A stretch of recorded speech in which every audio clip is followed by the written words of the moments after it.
Happy Saturday fam, continue to be amazing and crush every goal. Salute, I'm in the cut, lol. Damn, you got here quick as shit. 20 seconds in. Sheesh.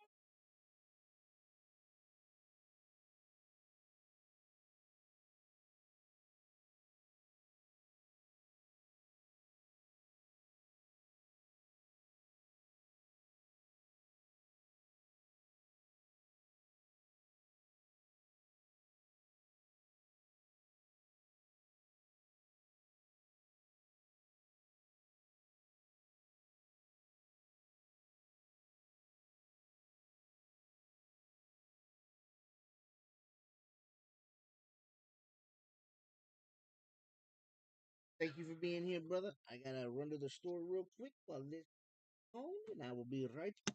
Love you, brother.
Saturday on Championship Weekend.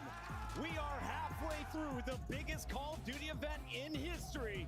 6 teams remain, but 4 of them will be sent home as we separate the pretenders from the contenders. Welcome back in to the final Saturday here of the 2024 season. 6 teams all fighting for their spot to raise the trophy, to compete for the biggest prize in Call of Duty this year. It's been a fun ride. I don't know if the matches can keep pace from days 1 and 2, but we're about to find out. Welcome in, everybody. This is the headquarters crew. I'm your host, Chris Puckett. At the desk, we got Nameless, we've got Alley Cat, and we've got Mr. 3 Ranks Clayster, who had a chant to start the day from this audience. Yeah, we got some support up here in the crowd. We appreciate you guys. Awesome stuff. Allie, you were saying today feels special. The venue is twinkling. Everyone's got their wristbands on. What are you looking forward to? This is so cute. Honestly, I've never seen this before. I don't go to a lot of concerts, but I'm looking forward to some more Game 5s. Nameless, we got to catch everyone up on the big story of the weekend, and that happened all the way back on day number 1. Toronto entering with our number 2 seed. They won Major 1. They're always a guarantee for Sunday.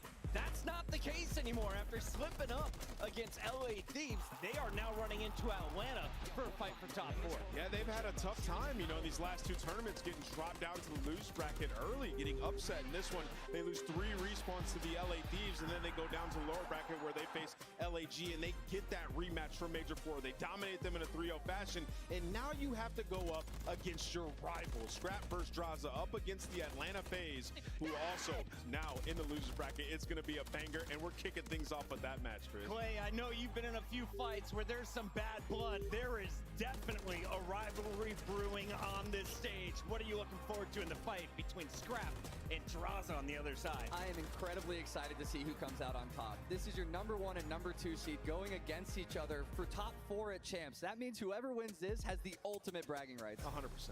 One of these teams is walking away with just $80,000. That'll be about the smallest prize pool they've earned at any of the majors. The other, guaranteed $160. And if you're looking at the numbers here, I'm curious.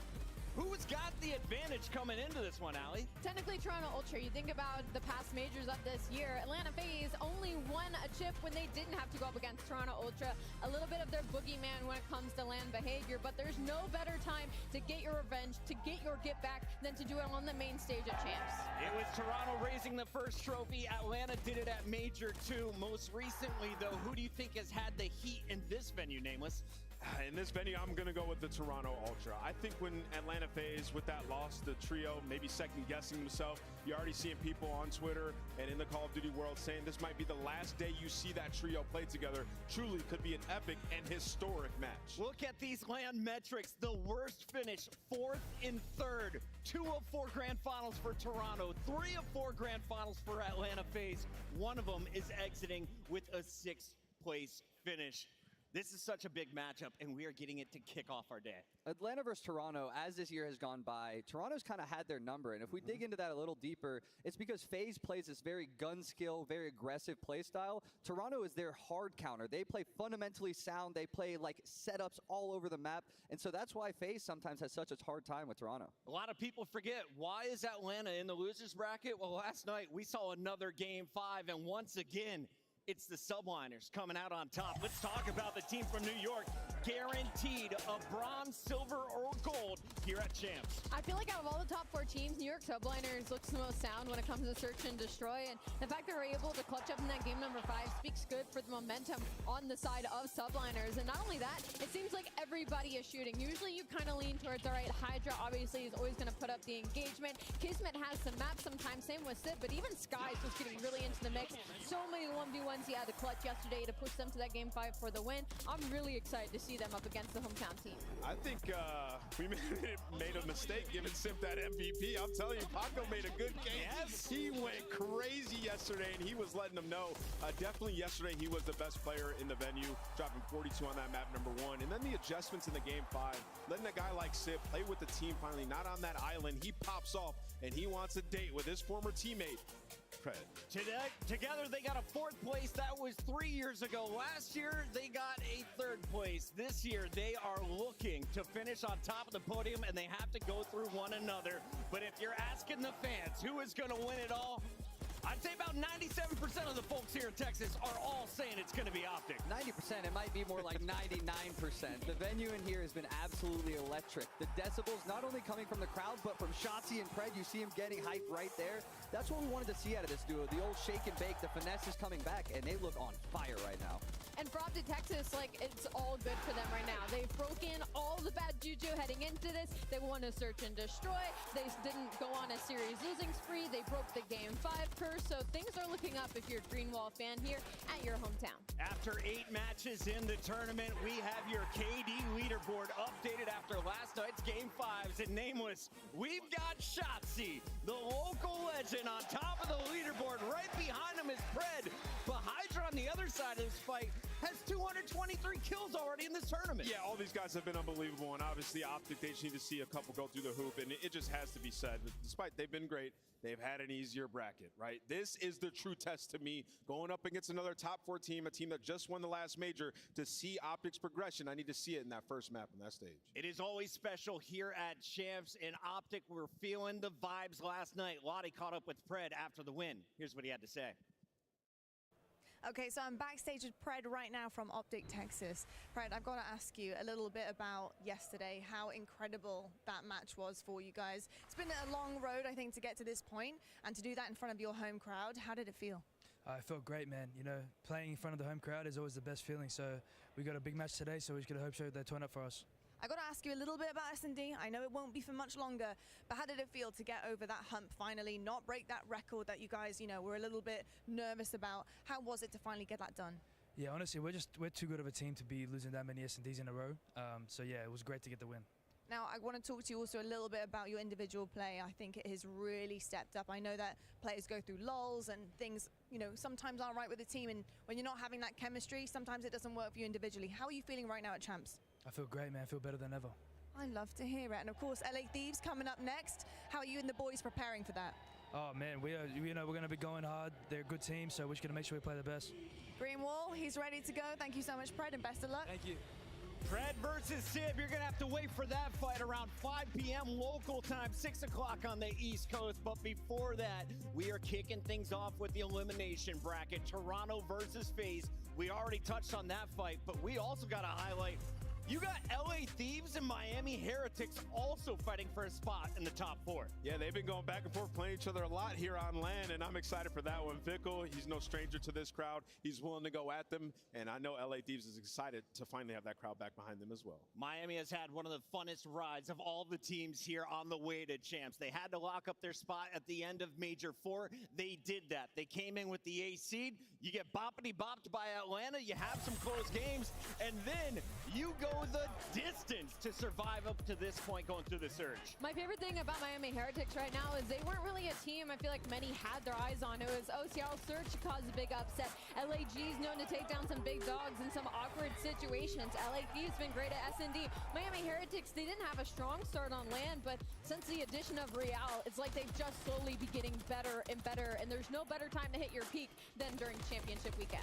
Yeah, they play into their strengths, right? The search and destroy, it's been a pillar for them. We saw, when tested and going down 5-3, they're able to slow down, give the defense different looks. And then the control, they've worked on it so much since stage 3, fixing up their high rise, and now being able to win invasions is giving them an edge when you get to that veto process. Miami Heretics peaking at the right time. And can we give some love to Lucky? I know we're talking about Vickle and Real all the time, but Lucky is playing like a man on a mission. He is dominating recently. Lucky is putting up the numbers in game, but Vickle is leading this team emotionally, and he is letting his opponents know they are here for gold.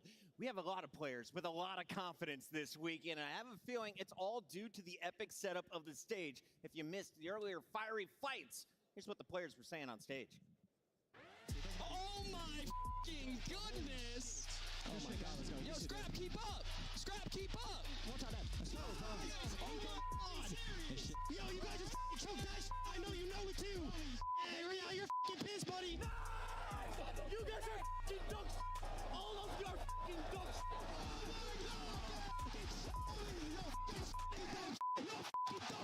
I'm here to f***ing play, baby! Come on! You can't f*** with me! Bro, so that's why you MVP. You f***ing fuck. Come on, man. You f***ing MVP. You f***ing fuck. Every 5 subs is 1 level of the Death Nut Challenge. 4 levels left. Every 10 subs I eat either 1 Lil Nitro Gummy Bear limit 2 or 1 Carolina Reaper Ghost Pepper limit 7. You heard some words, Scrap and Draza now getting the opportunity to go toe-to-toe. Who gets the final chance to head to Twitter? We're about to find out. Oh my God, if I'm spawning in that lobby, I'm instant muting everybody on the other team. I don't want to hear or push to talk during that series. Toronto versus Atlanta FaZe, your number 1 seed in Atlanta, your number 2 seed in Toronto, and we got to start with the Ultra, the squad that opened the season by raising the very first trophy. They've been to 2 major grand finals, but recently they got caught up at Major 4 and they slipped up on day number 1 here. They definitely faltered at Major 4. I think coming into this Call of Duty Champs, they really wanted to show why they are a top team, and then they fall in the first round to the LA Thieves, and they're like, what is going on with us right now? Luckily, they had a rebound against the people that knocked them down at Major 4 and LAG. Solid 3-0 to get their momentum going, and I think they need to get that train rolling. You got 2 silvers for Tobias, aka Queenex, and of course, Jamie Insight. You've got a silver on Scrap. You have a gold medal, though, on Envoy. Is he the player to look at, or who do you think needs to lead this team, Allie? I think actually it is Envoy, just because he's been the only player that's been a little bit up and down for Toronto Ultra, and when he's doing well, Toronto Ultra is doing things like 100-point clubbing teams on championship weekend. So I definitely keep your eyes out for Dylan. You already know Atlanta FaZe. You saw them last night, and they are ready to walk out. So before we get to that, let's show you the maps and modes here for the best of 5. We've got 6-star hardpoint, Rio hardpoint for a game 4, but before that, Rio S&D and Invasion. How do you see this one breaking down, Nameless? I mean, the last couple times these guys played on lane and online, they went to a game 5, and that went over towards Toronto Ultra. If we do get to that game 5, I feel like I'm liking FaZe actually in this one, Chris. Liking FaZe. Liking FaZe. Well, Alley Cat has the lead in our Scuff Pick'ems, and she has to put them on the line once again. You've been on fire. You finished day 2 with a perfect 4-4 record. How do you start day number 3? Oh man, I got a 3 lead right now. I'm not trolling when I say this either. I'm actually gonna go with Toronto Ultra. I feel like they finally hit their stride and they look really good in the respawns. Nameless, let's lock it in, make it official. How many games are we going to? We're going 5. Like I said, these guys are going to that game 5. 4-1 for Atlanta FaZe. When it comes to that Karachi, they get it done there. Clay, you had to face both of these teams throughout this season. Toronto most recently. Who do you have winning and moving into our Final 4? What a banger first match, first of all, but I definitely got to go with Toronto. Like I said, I'm a stats guy. They've had it going all year against Atlanta. Fist bump, Clay. Atlanta FaZe has never made the losers bracket run until now. I'm going Atlanta FaZe. That's my guy right there. If you agree, disagree, let us know. Make some noise. It's Toronto Ultra, Atlanta FaZe, starting right now. I love when the good news coming in on a day-to-day. Already know what's happening. I don't gotta shake the hay. Big moves, big stepper in the right direction. The trip continues. Every double use a psychedelic. I think they gon' need a minute. Look, I'm interested in making as opposed to making friends. Double bags. I've been paranoid having a safe. So take a check. Finishing this drink should only take a sec. But Mark just cut me off. He told me that I go on stage and tan. Walk out to my own shit on the main event. Vinci my cologne after the show. She told me that shit was a favorite sense. Sprint a fan of spacious, we can take it friends. What happened next? You can take a guess.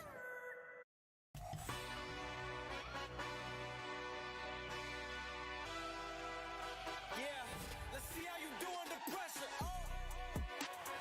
Ain't no errors, baby. It's a new era. I wake up early, feeling rich like I'm Kesha. I get to the paper, boy. Extra, extra. Walk with me, you know that I got it. Come with me, let's take a trip to the islands. We up on the jet, we'll do more than just fly on it. Stand on that hill, you gon' die on it. Boom, boom. Back with a vengeance, I show you the ropes. Beats in my town, I can show you the coast. Up in the shots if they wanted to smoke. If you know, then you know. Hey, let's see how you do under pressure. Let's see how you do under pressure. A moment can live on forever. All right, Call of Duty fans, it is Super Saturday. How you guys doing today? Man, I'm ready to get this one started. Here on the main stage, we got a banger of matchup coming. We got your Major 1 and Major 2 champions about to battle it out. So get ready to make some noise, because here comes Toronto Ultra and Atlanta FaZe! Scrap and the Toronto Ultra have an opportunity to stop a dynasty in the making and end their season. Will Draza get the last laugh? It's the biggest beef and the best rivalry from all year long. Both of these teams with a lot to say and a lot to prove. Neither expecting to find themselves in this situation in the Elam bracket. And it's time to see which of the big four crack under pressure. Let's go, Blaze. I'm so ready for this one. We know it's a grudge match. We know it's gonna be a battle. It's Toronto, it's Atlanta. I'm ready to get it started. Merc, Maven, let's go. Let's go is right. Yeah, I didn't think we'd be here either. I'm sure the teams did. These two, top two teams all year, going against each other. One's potentially getting top 6. And the We Love You Draza chance have started the menu, John. It's something like that. It's something like that, 100%. Yeah, but I mean, starting off Saturday with this one, an absolute banger, our top 2 seeds in the CDL. And yeah, I mean, obviously because the Ultra slip up, this is what you have, right? You lose a losers round or a winners round 1. You put yourself in the elimination bracket. FaZe, you know, they're running to the hottest team right now in the league in New York. Drop again. It's a big test here. It's a big test, but isn't these one of these like, yo, Saturday match, first match of the day, you have a crazy one like this propels your losers run, right? Like you get a win here. One of these teams can play 3 times today.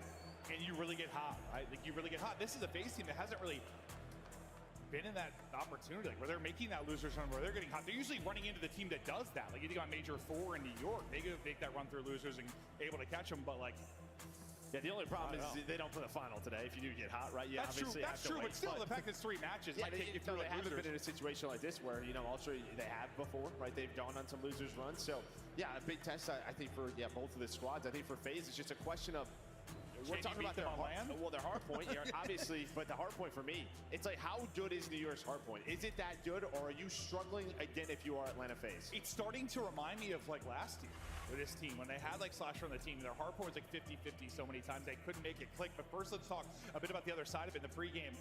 Monster Energy pregame for Toronto Ultra. Take me through it, Joe. Yeah, I mean, obviously the control map pool issue. They're losing here, 9-1 in high rise. 1-3 in the last 4 controls, 1-3 outside of high rise. And in this matchup, while it has been one-sided, the control has been. It's been all Atlanta FaZe overall versus this team. So I think it's 5-1 in the 6 times that they have played. But when you think about the fact that you have that 3-0 edge on land, if you are Ultra, it's what, 2 times in Major 1, it's 1 time at Major 3. If Toronto looks susceptible to a loss, it's been more lately, like over the last month, they've seemed weaker. So I don't know how much stock to put in that, but it's still the fact that FaZe haven't beat them on land, right? You haven't done it. No, that's it. I think it's a confidence thing. They're dropping down to them, and all year, we've owned them.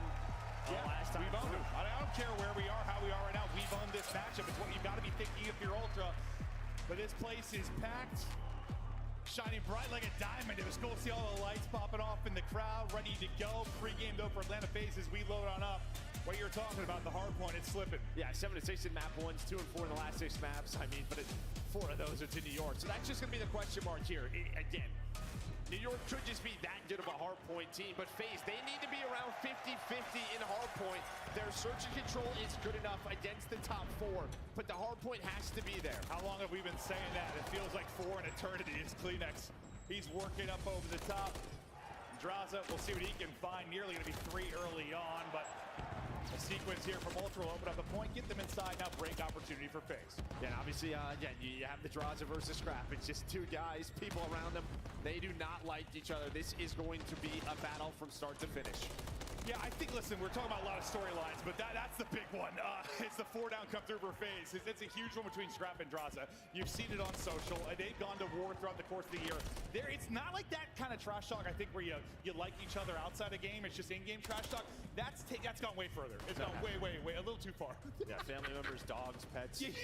They're all in the battle. No, it has absolutely been that. You got a nice little lead here through the first P1 if you are Atlanta FaZe, but Ultra, you're set up inside, looking to do some damage now from this P2. Looking for openings around. Is selling to the rest of this Atlanta FaZe squad. That's going to be a team kill and then 2 through for Ultra. So this first push is going to get thwarted. Last guy's going to be a BZ. We'll see what kind of damage he can do before the reinforcements come in.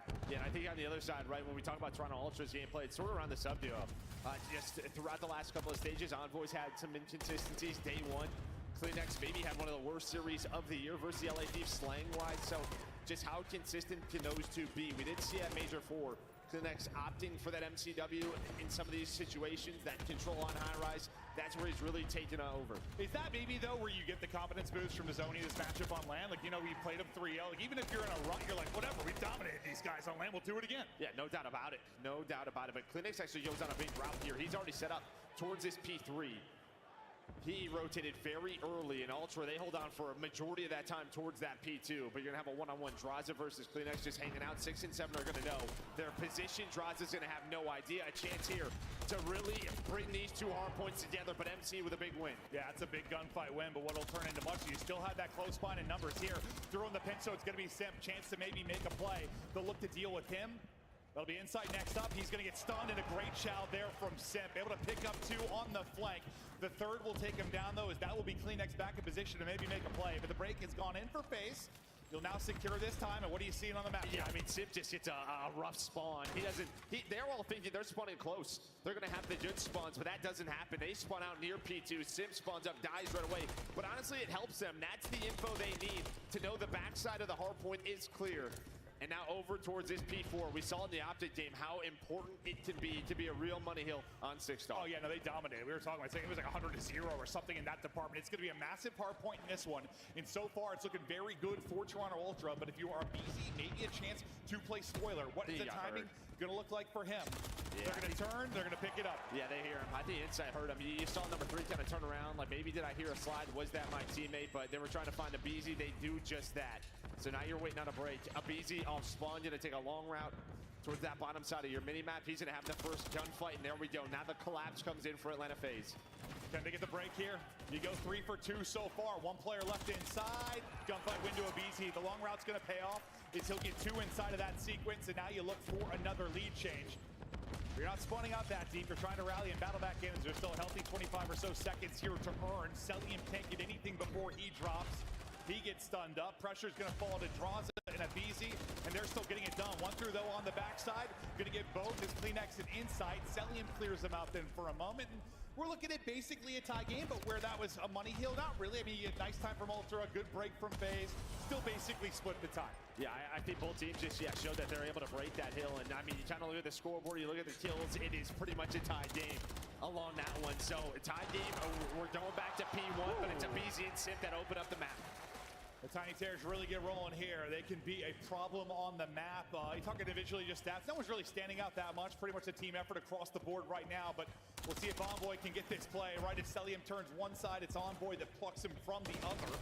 A BZ finding another multi-kill, but it'll stop at 2. Is Envoy and Insight pluck some heads, headshots in, controlling the P1 early now. Over to Ultra. Yeah, both couple of 4 shots allow Envoy. I think maybe a BZ finds 1 there, but he's got the MCW out. So now 20 seconds left. As Envoy's on 3 in a row, make it 4. Switches to the MCW, can't find number 5. On rotation, Simpson had taken down. So P2, this is where Ultra had a very good hold on that first set. And these guys have had, we talk about our land matchup, a lot of close hard points. It's seeming like it's going to go the distance again, and then it just comes down to the pressure and who's got the ice, or will somebody find separation in this second set? As you said, another early setup here for Ultra. 2 players looking to go out and isolate. 1 in Draza, able to do that, and then a big gunfight win from Scrap. You still have 2 close in a BZ and Cellium that are trying to apply pressure as their 2 teammates come off a spawn. But can you get a contest? Can you clear anybody out? So far, they haven't been able to find a kill. Cell's going to be the first one. Will it lead to anything else? Well, there's able to find a double. There's a triple. BZ plays his life so well. They stopped the 5 spree on the Clinex. No streak for him. Punch and flip the spawns. This is exactly what Atlanta FaZe want right now. 20 seconds left on this P2. FaZe trying to get a hard point win here. Let's go to a listening with FaZe. He's on the tree. He's on the tree. I'll play the right. Fair. I'm helping him. Low, right. I'm in, though. I'm trying to stun a few. He's stuck on me. Statue and you. Statue and you. Statue and you. We're in lights. In lights. Stay alive. Nice. I spawned out. Guaranteed kills. They're spawning mid. Lights, 2 lights, 1 spread hill. That's it. Hold on. Lay down the hop up, but there's scraps and lights somewhere, like on hill. Close bar. Weak. Stay. Lights, weak. Lights, dead. Lights, okay. Iron mid, nade in the hop, on the hop. I have a trophy though. Iron push. On the hop, nade it. On the hop, nade it. Guarantee. I have wood, I have wood. Curve, one shot. Two there, one curve. Hop, then. One shot. I have the hop. One, two, I think. Two. Nice. Last two. Hey, reset, okay? Yep. Let's go now. I'm sliding across long. I'm trying to get you. They can be white. I'm dropping right to the. Try to get white. I saw him in you. I'm dropping right to the. I could be white. I'm getting it now. I view. It's all right side. I'm more in left, so I'm getting white. You heard the comms there from FaZe. They tried to break, ultimately not successful. Now I want to hear from the other side. His early setup is in from FaZe. Can Ultra power through? Listen in with Ultra. Okay, one is long, one in hell, one low goal, one top. I'll just shoot you guys top. Don't be one close to the stairs now. Long in office. Long close. Long is That's after good. the pass. Office after that, okay? Nice, good. Nice. Yeah, nice. Good shit. I have all office, right? Yeah, office. I have all office. Separate office. Then I'm gonna jump. I'm trying to go up here, right? Keep on office, who's got? Yeah, all of it. Gold then. Don't worry about Massive now. He's top office, yep. My bad. Yeah, mid. Gold. Pinch on the top office. Top office, Gold then. Sell time. Absolute time. Still spawning office. Still spawning office. In you. Outside you. Go CJ. Child. Yeah, he's DJ. DJ, new dead. Nice. Jimmy step. I'm going left right now. In you. I'm down, Massive. Low blue out. Dead. Close. Throughout both listen-ins, if you're Ultra, you push up this lead. Finally, some separation as they are up 70, and this is starting to get scary. If you are Atlanta FaZe, you're getting into the blender. The guns are hot for Ultra, and you're in for a world of hurt. Yeah, I mean, you look at that P3, right? It's just, they just continue to flood. Then Insight's able to earn a streak. You use the streak to break this setup at P4. That's what turns into this lead now. Now 24 points away from winning this map 1. Scrap still tucked away. Not quite able to snap on the second, but a little bit of damage in. They'll set up Insight. You get in for now with some big 30 seconds here. If you're Atlanta FaZe, you're going to need to be perfect in transition. And already making early rotation, trying to find something maybe up the gut, will be number 4 in Kleenex. He's going to rotate all the way to next. So can you win it on the hard point? Can you deal with him taking the route? Not going to be able to pick that up. He's going to flood on through, and he's able to scurry away. Yeah, they're going to get the spawns as well. Envoy's going to spawn up now. Insight, 7 seconds left. They're finding kills. It's going to take FaZe so long to get across the map. Kleenex just wants to play his life. Maybe play for a kill here. He does it perfectly.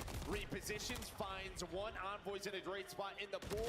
It's exactly how you do it if you are Toronto Ultra. Just what a route there from Kleenex to set up all of this. And now you're 10 points away from the map 1 victory. It seems like the struggles at hardpoint are still here for FaZe because they're getting locked down, shot out, put in the dirt. Cellium last up, and he's not going to be able to do anything. Ultra ahead early.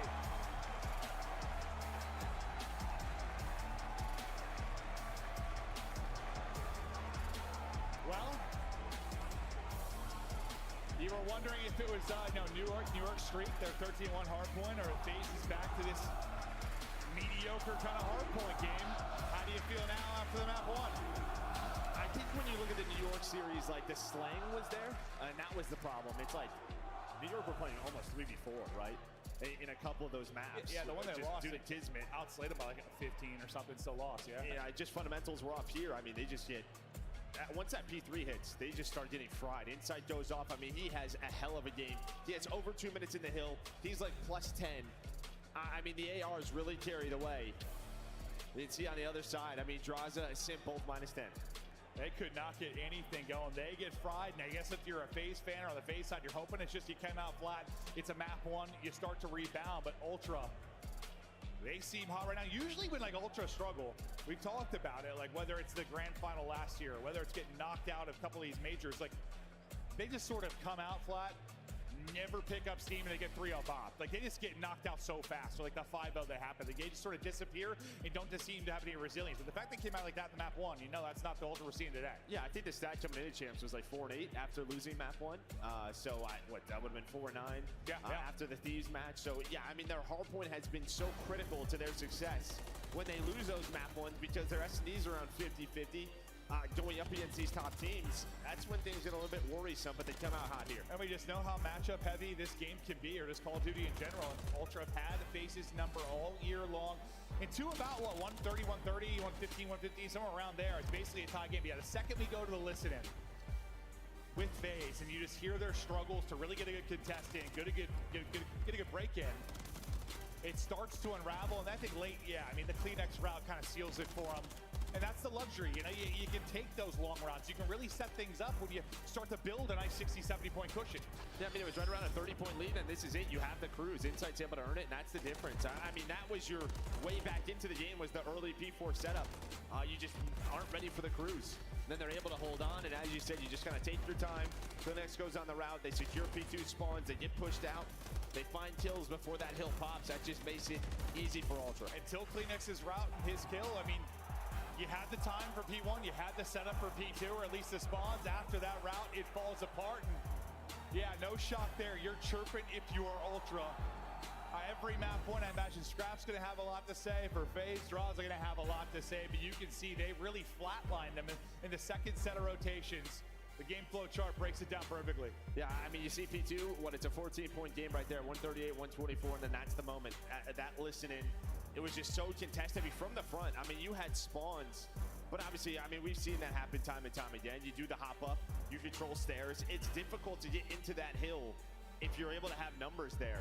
Just FaZe not able to trade. And the thing for FaZe, that's been why they can make the deep runs year after year, even when their hard point has been 50-50 or worse, is just due to the fact that they're so good in 2-3-5. So you're not out of the series by any stretch of the imagination. But I just don't think you can win this tournament if your hard point is going to be in this state. Something's got to click for them today or they're going to be in trouble. Could you win this series, win it through 2-3-5, or maybe win them at 400%, but it's just been the last three we've watched it's been tough. No, and again, I think a lot of the time, you know, when we talk about their map ones, they do pick Team B. So what does that mean? Ultra get the first map pick, and they pick Team B majority of the time. So when you're 7-7 in map one, you're losing your opponent's map pick there. Yeah, that's true. Most of the time for Atlanta FaZe. So yeah, you deal with that, but that is the way you strategize around 2, 3, and 4 being the strength for Atlanta FaZe. Sure, but when you don't win the map 4, that's when things become a problem, like we saw yesterday. We'll see if maybe you'll get something better here. Just some family members and friends. Oh, they're best friends. Yep.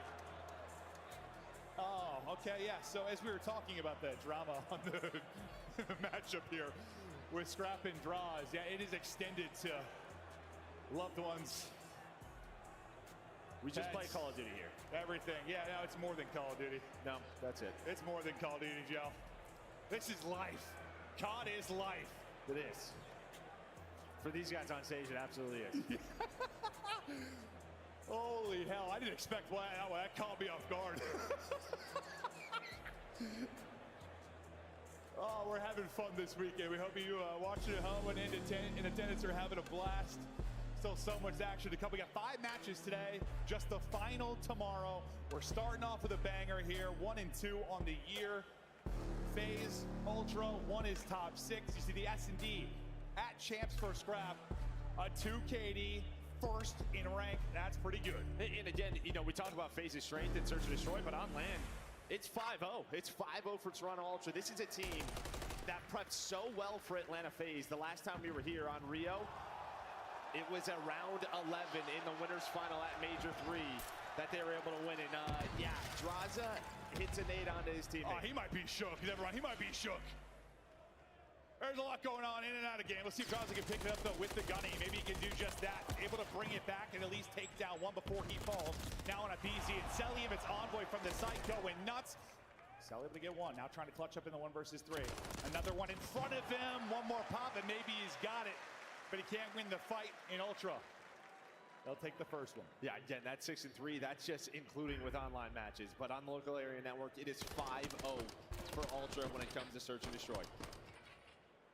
And that's where, you know, you hope a lot of your focus, the late stretch this year for FaZe has been the Search and Destroy. They got back to like the best team in the league.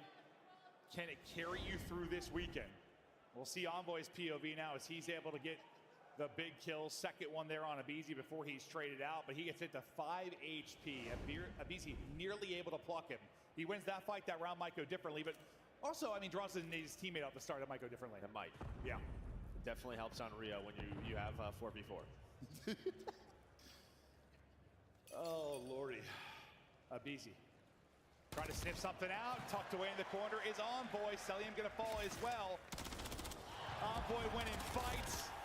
Simp last one up. Able to take down 2, but there's simply too many players to deal with. Ultra on cruise control here early. Yeah, and this is kind of the problem now, is the way Cellium likes to play this map, very much on an island. Near that B site, right, just playing that one-on-one, and he gets picked. As soon as that happens, then the rotation comes in. aBeZy doesn't check the corner. Envoy's able to turn that into another 2. Just great lurk plays from him. But Cell's got to play his life. That's what he does normally. So well. Yeah, I mean, it's been his gimmick for years, right? Like, he wants to be the unkillable, the toughest kill in the game. But, I mean, if you're going to have aBeZy at 0-2 and you're going to have Envoy at 4-2, it continues that pace. Yeah, you're going to be in trouble if you are Atlanta FaZe. aBeZy going to have to start to be that playmaker and search and destroy and see if they can slow down Envoy, who has had, like, at times, you know, some rough hard points, bounces back with insane search, shows his value there, but obviously he's been more consistent as of late, and they're going to need that if you're Ultra and you're going to make a run. Right now, he's going to be the bomb planter, and they'll look to get it down. FaZe now a big 4-on-4 retake, trying to avoid this 0-3 hole. Yeah, bit of an off angle here for Scrap, made in the hands of Sim. Starting to go on out. Here comes the retake. Oh, 4 through top middle, but Kleenex. Scrap already. Scrap almost hits the third on a Cellium, but it's a 1v2. So little time to work with, and how many times did this happen to him yesterday when you think about the invasion versus New York? Over and over again. Able to win it. 18 seconds to go. He doesn't have a lot of time. He doesn't. He's got to go. Can he win the fight? It would be a nutty one. Checks right. You reposition left if you're Envoy. You get the plant in that one. You start the progression. You also clutch up in the 1-versus-1. And they just got to slow this game down if you are Atlanta FaZe. I mean, they're just bleeding them apart. Playing very simple Call of Duty, getting that bomb down over towards B, playing the 4-on-4 retakes, and they're winning them. But from that angle, Scrap able to snap, and then just great shots on the Cellium. I mean, yeah, one more bullet there, he gets 3. That was nearly ludicrous, but, well, I mean, it was insane enough. You win the round, really, with those 2. And Cella's had some wild clutches, but, I mean, a little more time there. Maybe he's able to check both sides, clear stuff out, but with 25 seconds left once he gets into that position, he's just got to kind of send it. They do hit the stun, but Kleenex is still able to get a kill. It's massive. Envoy keeps his roll going. No damage into him yet. Cell trying to catch him. Look for the angle. Soaring out with the pistol. Not going to matter. Insight's there for the help. And they're just blowing them off the map. 4-0. You said they need to slow it down. They haven't been able to do it yet. This is unraveling too quickly. And again, Rio Search Destroy. FaZe's go-to. I mean, they're 6-1 on the year. Their one loss is to this Ultra team.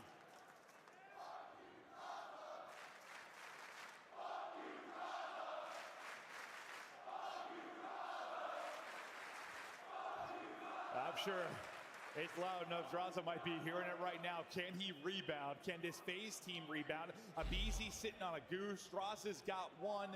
Sip and Cell trying to carry the load. The fact is you don't have a round victory yet. It's tough to slow it down on a map like Rio. It is all-out pressure. Up mid-map. Cell nearly plucks one, but Kleenex able to stay up. You get a lot of information as you fly out mid-map if you are FaZe at least. And you have the time now to reposition. But you've taken your time if you are Ultra. They were so quick on the retake. It allows, or sorry, the rotate allows aBeZy to get to a spot. Yeah, they're not going to know he's there.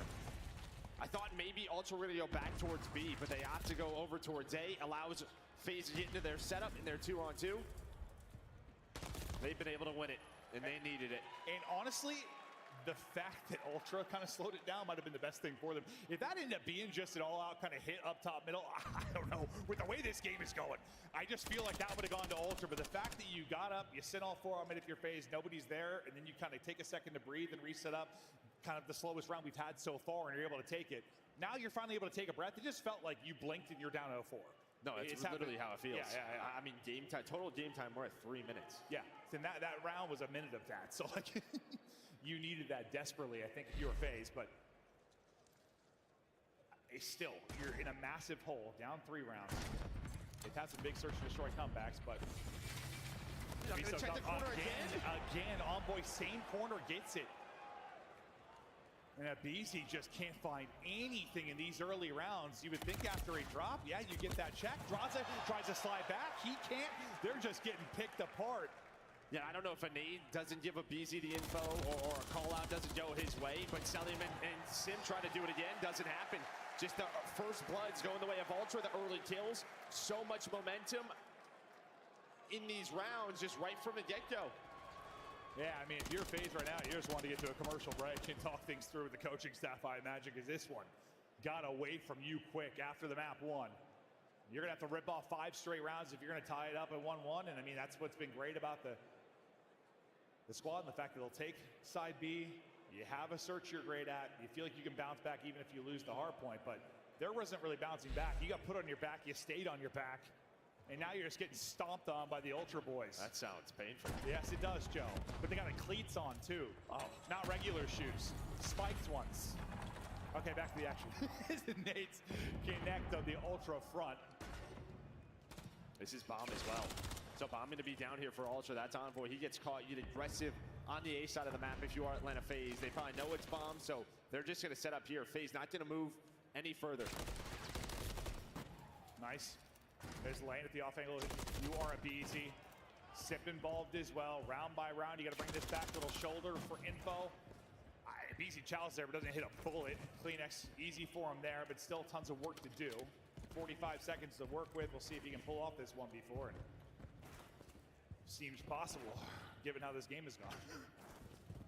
Yeah, they're just playing for the info, though. You see Salim, the way he's playing this. Does it behind Draza. Now has a great idea on where these two are. Oh, no. Hold on! Holy... This place about exploded. So did Kleenex. This place about exploded. Yes, so did Kleenex. That's right. Maybe in more ways than one. Might need a Kleenex. Yeah. Holy hell. That would have been disgusting. He gets off 2 pops there, maybe pulls off what seems impossible. But you're able to win that round, just barely. 4 more to go if you are FaZe. I think there's just maybe a glimpse at kind of what the problem is. Just comms not on point for FaZe on what we're watching, what's open, the timings.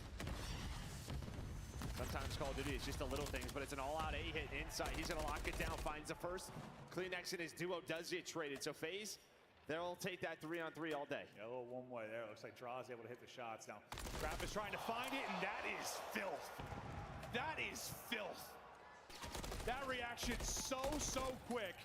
Inside able to stay up on the other side, but that is why Scrap is one of the best in the world.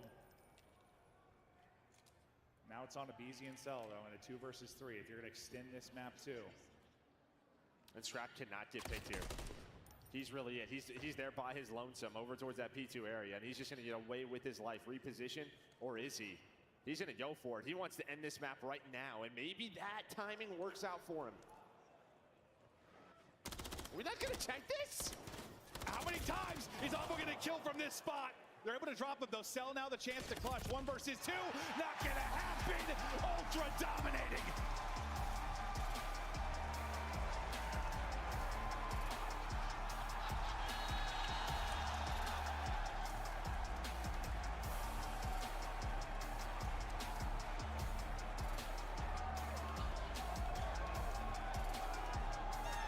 The crowd's fully behind Ultra right now. FaZe have been the villains year after year. As they've led the CDL, they've been so consistent, but now looking at one of their worst placements ever. But you're talking about in the 5 years of the CDL, they've placed out of the top 4, what, twice? You're looking at maybe a top 6 exit at the biggest event of the year. Now, we've had a reverse sweep already this weekend. You know, Optic was able to do it, obviously, against Thieves, but it's not Thieves on the other side, it is Ultra. And Ultra, it seems, finally playing some great Call of Duty, and FaZe, they seem lost. I was going to say, I mean, we talked about a reverse sweep maybe if, like, maps were close, but they haven't been. This is not Atlanta FaZe. They're getting absolutely smoked off the map. So what the hell do you do to recenter things during this break? You got a little time to take a breath. You got time to talk through things. You've seen it all. You've done it all. You always make it deep in tournaments. But it's not seeming good. Yeah, I mean, obviously, you know, you go into an area where it's back-to-back respawns. You know, it's a control you've been so good at. Even in this matchup, you then have your hard point. So you can build momentum here. But they have to do it in this next map on invasion control, or it's done. It's over with, and I think that's it. The comms from the coaching staff and between the team, it's like, wake up. If we lose this, we are out. Hello. No. Yeah, they are flat. And like, that's not to take anything away from Ultra. I mean, they are frying them, but it does seem like FaZe have come out flat. They've got to wake up. That's got to be the communication. But now the good thing is for them, as you talk about on LAN, the matchup, what has been the one thing you've dominated your control. FaZe? That's it. That's it. You got to dominate here if you're going to come back in this series. That's what Optic was able to do yesterday. In an 0-2 hole, they fry him on the Karachi, and suddenly they're back in the series. Can FaZe do the same thing, or are FaZe out of this tournament in the 0-2 hole? We'll see if they can bounce back after this quick break.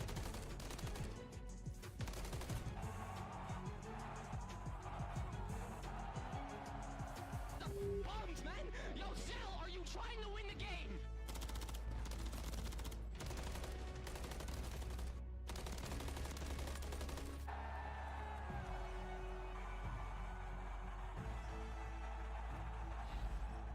Call of Duty League Championship Weekend is brought to you by Razer, the official headset and chair of Optic Texas. Upgrade your game with a Scuff, the official controller of the Call of Duty League. Scuff and Optic have teamed up once again, this time for a limited edition Prism Mystery Box with an exclusive design in 5 different colors. Grab yours today at scuffgaming.com/optic-prism, and you could be one of the lucky few to unbox the gold controller.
I've managed to find the ultra camp over here. We have Scrap's mum, Carrie. You must be incredibly proud of your boy on that main stage. I am. Yeah, you are. And what has the journey been like, being a mum, seeing what he does? He's got one personality. Thomas knew this since he's a little kid. He knew it, and I kind of had a lot of belief in him. So, and then one day he said, "Mom, I'm moving to Canada." I'm like, "Well, when?" He said, "Tuesday," and he was gone. Gone. What is it like, obviously, having to follow his journey, being proud? Are you coming to all of the events, you supporting? I've been to everyone, yes. I've been to everyone. It was not an easy journey. They don't like to go to school because they're up all night. But he pulled it off, and he's here now. Has he always been a fiery personality since he was young? Absolutely not. He's exactly opposite from that. He's the kindest, level-headed, would never hurt anybody's feelings. He's exactly opposite. That's amazing. He knows how to put on a show, and he knows how to get in the heads. Talking about competition, you're playing FaZe today, and that's been a big drama-filled kind of situation. How are you feeling about this game? Kind of confident. I think we beat them last time in Toronto, so Simp is kind of a thorn in his side because they kind of grew up through the lands in New Jersey. So Simp actually now lives in Thomas's hometown, which is the most amazing thing. We've kind of become friends with them because they're so close to us. So we'll see. Inside scoop here, frenemies, you see, frenemies in the same town. Carrie, thank you so much, and thank you so much to all of the Ultra family. Big game today, folks. We'll see who takes it. Frenemies maybe, but enemies right now is going to be the call. I mean, Ultra are dominant, FaZe are reeling, and Joe and I were just talking during the break, like, what are we watching? Like, are they going to come alive? Because listen, I know Ultra are playing well and all, but like, this is the flattest I've seen FaZe come out of series as long as I can remember. Yeah, but I mean, I think you do have to give Ultra props. I mean, of course. This is just what they have done all year to this team on land. Nah, like this?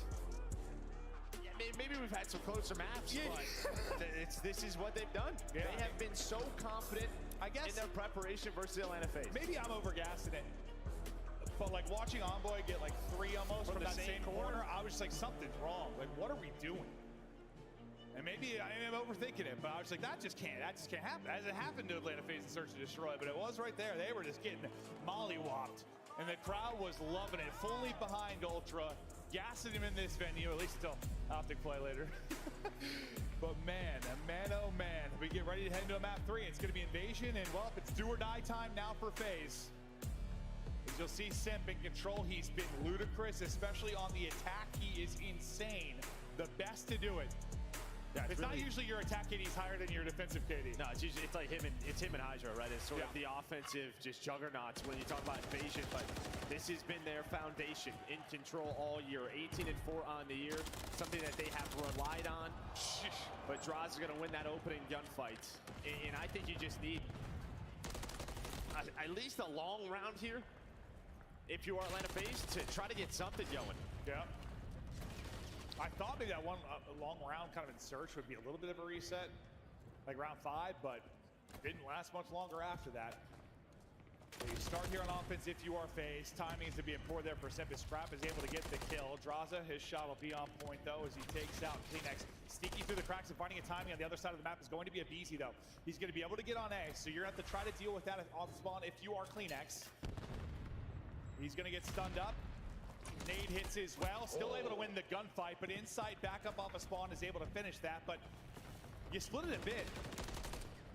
I mean, if a BZ wins that, maybe an extra tick, but yeah, because you had a 2-man split, maybe, you know, FaZe just goes right towards A. But that doesn't happen. Now they have to fight for control. Number 2, an Envoy trying to find a route. I think a BZ spots him. He does. Nice Great shots. Steady with the MCW. Has another one in Kleenex. He's owned that matchup so far on Invasion, but Kleenex there with a response. Yeah, I'm not sure if he got back to full HP no, either. He was not, no. Starting to peek in through Dark will be Insight, not able to take that fight. Progression just about done. Trophy in for coverage. Peeking on forward is Envoy, but he'll have to delay that for a second longer. So just about squaring the lives department, just under 2 minutes now to work with. As the BZ takes out Scrap, he's trying to bring this on forward. Draza stays up at least in a tough gunfight, so it won't be staggered on the push for now. You're trying to deal with bridge side as well. That'll be Simp on the other end. He takes out Kleenex, and that'll be a big clearance up position. It'll set up Zelda, then get another one. That's going to be 2 dead on the map for a moment, and now you start to collapse here. You got a big 3-on-3 about to go down. And I think this is where FaZe are better than anyone. I don't know, around B-Dom, around Cafe, they find a set of kills at the right time, always. And it just feels like they hardly get taken down. They play their life, then they start to work the objective. You're seeing it right here. You still have a burst on the point. That'll be Simp.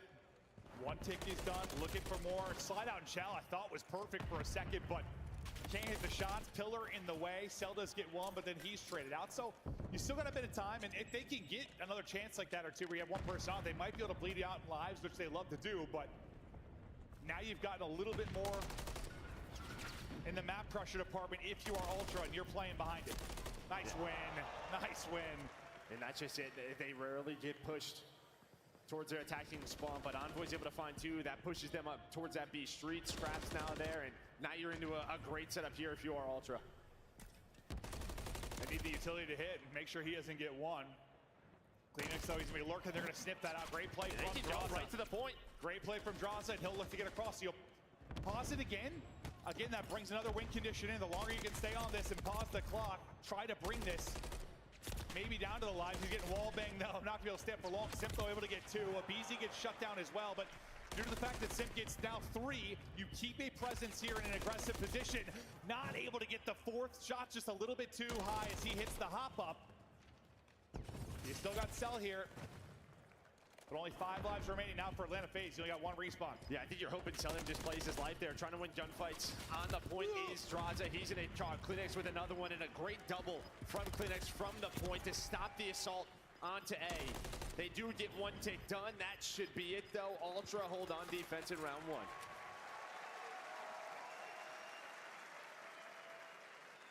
You had a couple chances there for your FaZe.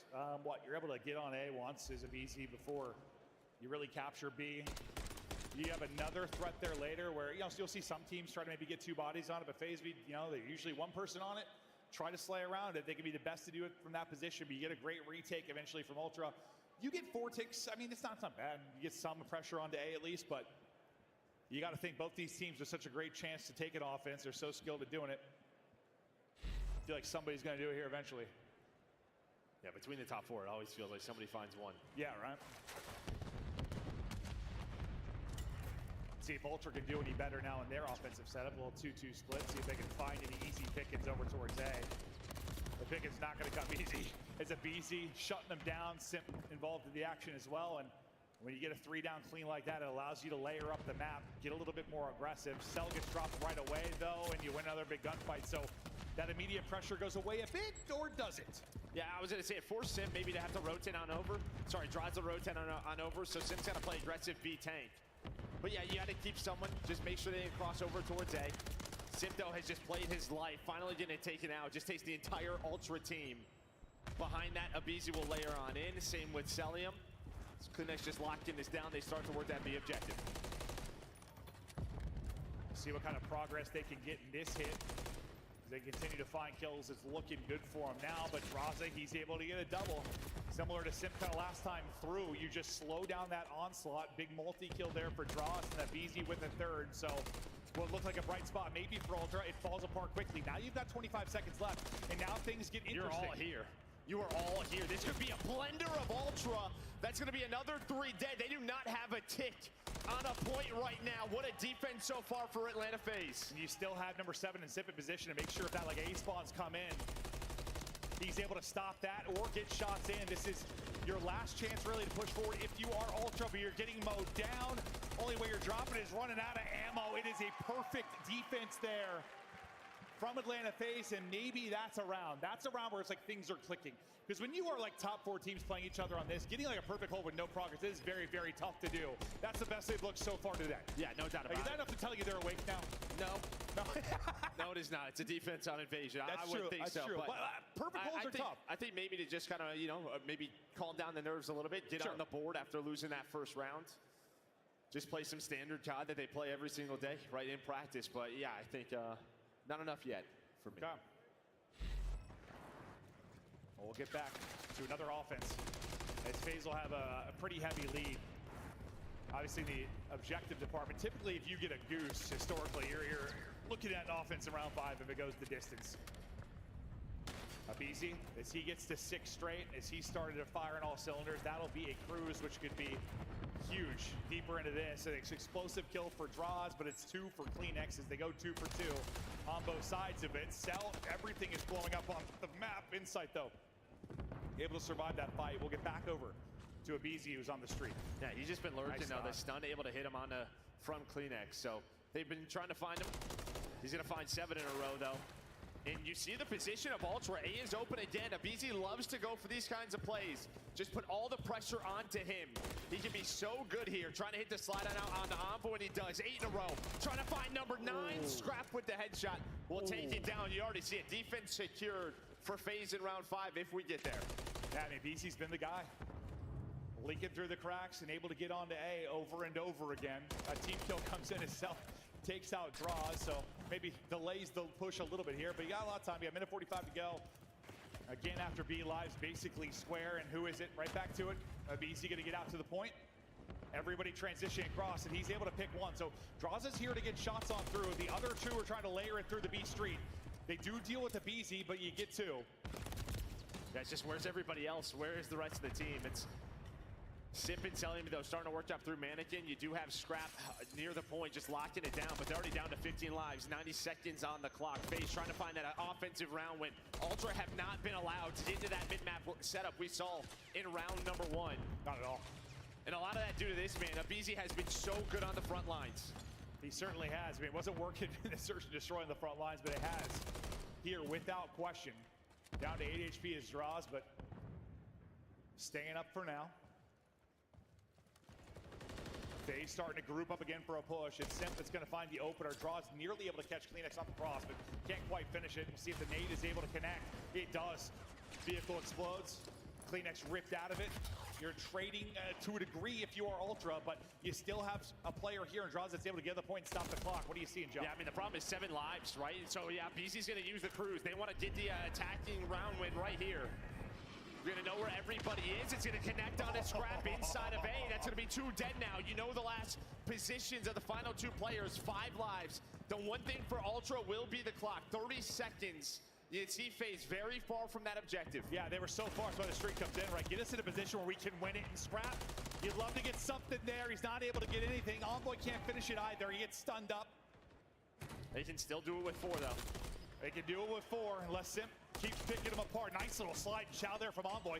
He's trying to get to him before he's back to full HP. He's able to do just that. Time is dwindling. They're sent back to spawn. They should be able to hold. They've got 2 remaining. That's all they need. It is just enough. A great hold, and really, that's Envoy, bro. That slide and chow was beautiful, and then just trying to isolate Simp before he gets back to full HP and cut him down. Yeah, I mean, they knew it, right? They knew they had to get the numbers, not allow them to get to the objective.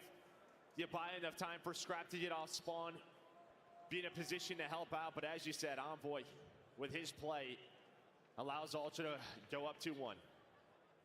And now, yeah, your defense was so good if you were FaZe the first time, but you're 1 mistake away from this series being over.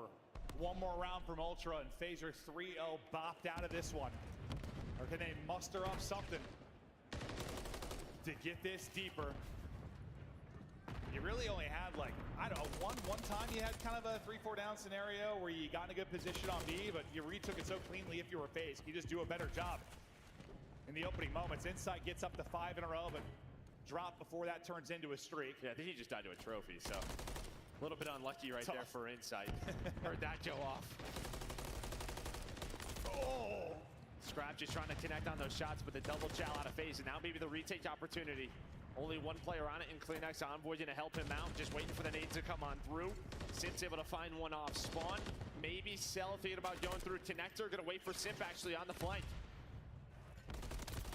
And Simp's able to come through. He gets 1 of the reinforcements, then comes through for the angle to get 2. You're so close to finishing that. You need a sliver on the B, but you don't get it done. And now this is where it gets the kind of nerve-wracking time again. You've got under a minute to work with. Better than it looked in their first offensive round, obviously, but you're still just getting shut down. Simp able to get another 2 before he drops. You're trying to transition to the other side. Maybe he's Envoy, but you win a big one-on-one if you're a BZ. He's doing it on the A street from offense. He's doing it from defense.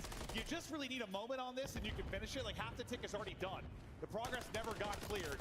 Whirlwind is a BZ as he takes down 1, and the extension is through. Yeah, extension is through. 3 life advantage, make it 4 for Atlanta FaZe. But yeah, you saw a BZ just playing safe. He was making sure that close A spawn didn't come on through for Ultra, so they didn't get a free A point. It's like you don't want to overstep and lose that A zone. He's thinking, what would I do if I'm on offense? Yeah, exactly that. They really haven't been able to muster up much on offense. Outside of working the B street, FaZe have been so good. Well, yeah, I mean, there just haven't been that many moments where Ultra has had like 4 players to push on forward. Yeah, okay, maybe this is going to be that chance, but as I say it, the Tiny Terrors come through on the feed. Envoy and Scrap will drop. You still have a bit of a presence out here, and then you don't. It's just going to be Kleenex. 1 player trying to push out towards bridge. It's going to be Insight.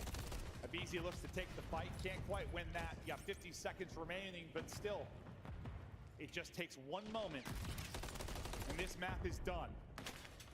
Yeah, I thought maybe Envoy was going to get through behind Celium, but Celium must have heard him or spotted him. So no long route for him. You're trying to take this gunfight on the street, but Simp just through the middle of the map is picking you apart. Again, you're going to be staggered on this 4-man push. Only 30 seconds left in the round. And Simp sitting on 30 right now leading the way. A BZ right behind him. Yeah, two guys who don't miss out on many championship Sundays. Just trying to muster up whatever they can to extend this series. There's not in this position all that often. Drasa, my God, dial up 4. That's one way to finish the round. And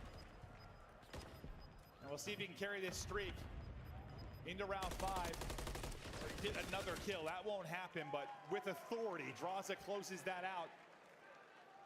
And you get to around 5. And you get there with a defense, which it's been tough for FaZe sometimes on this particular map. Yeah, here's Drasa. A second look at it. Good early shots on the scrap, and then just the lineup here. Nobody looking at him. Ah, that's clean. Pulls out the Renetti, doesn't miss the first burst, so it sticks. And yeah, as you said, I mean, Ultra, they have just been stomped on their attack. But round 5, can you muster up something?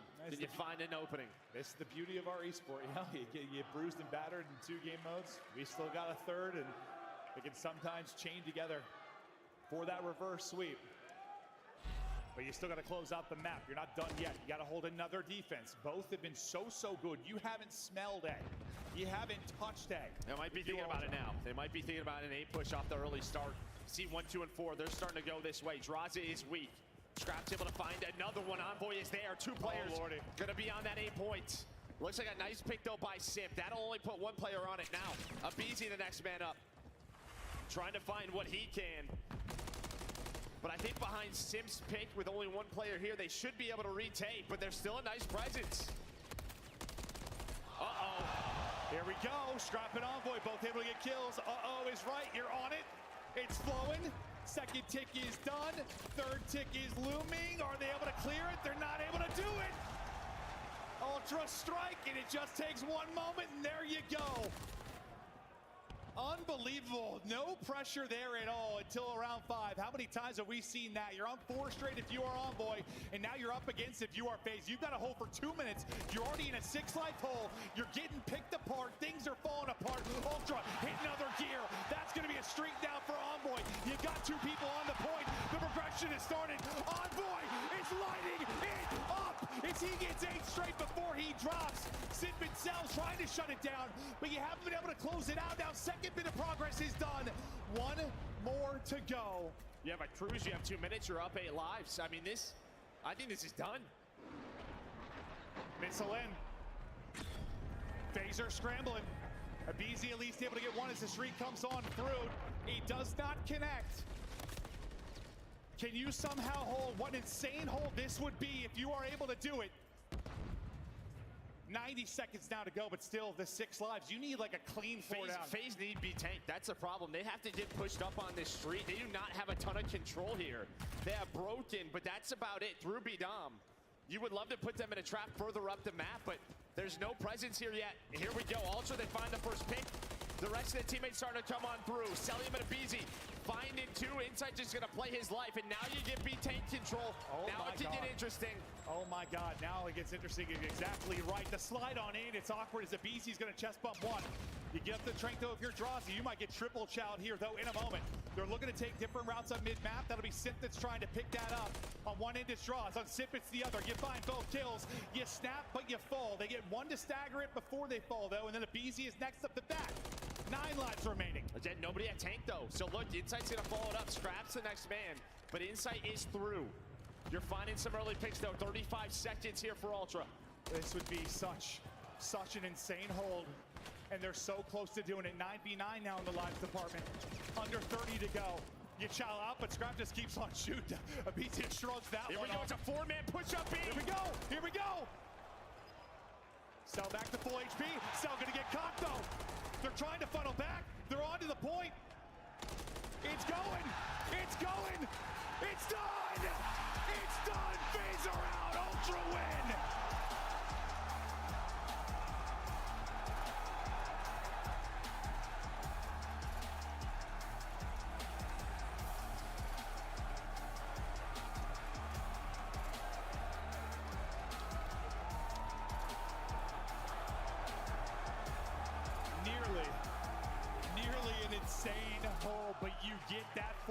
push, you get that hit.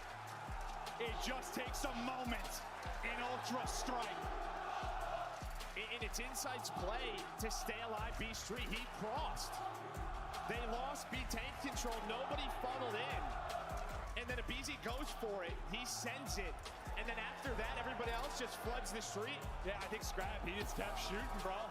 You just slide out and shout for your Abizi, and you just get dropped. What a performance here from Ultra.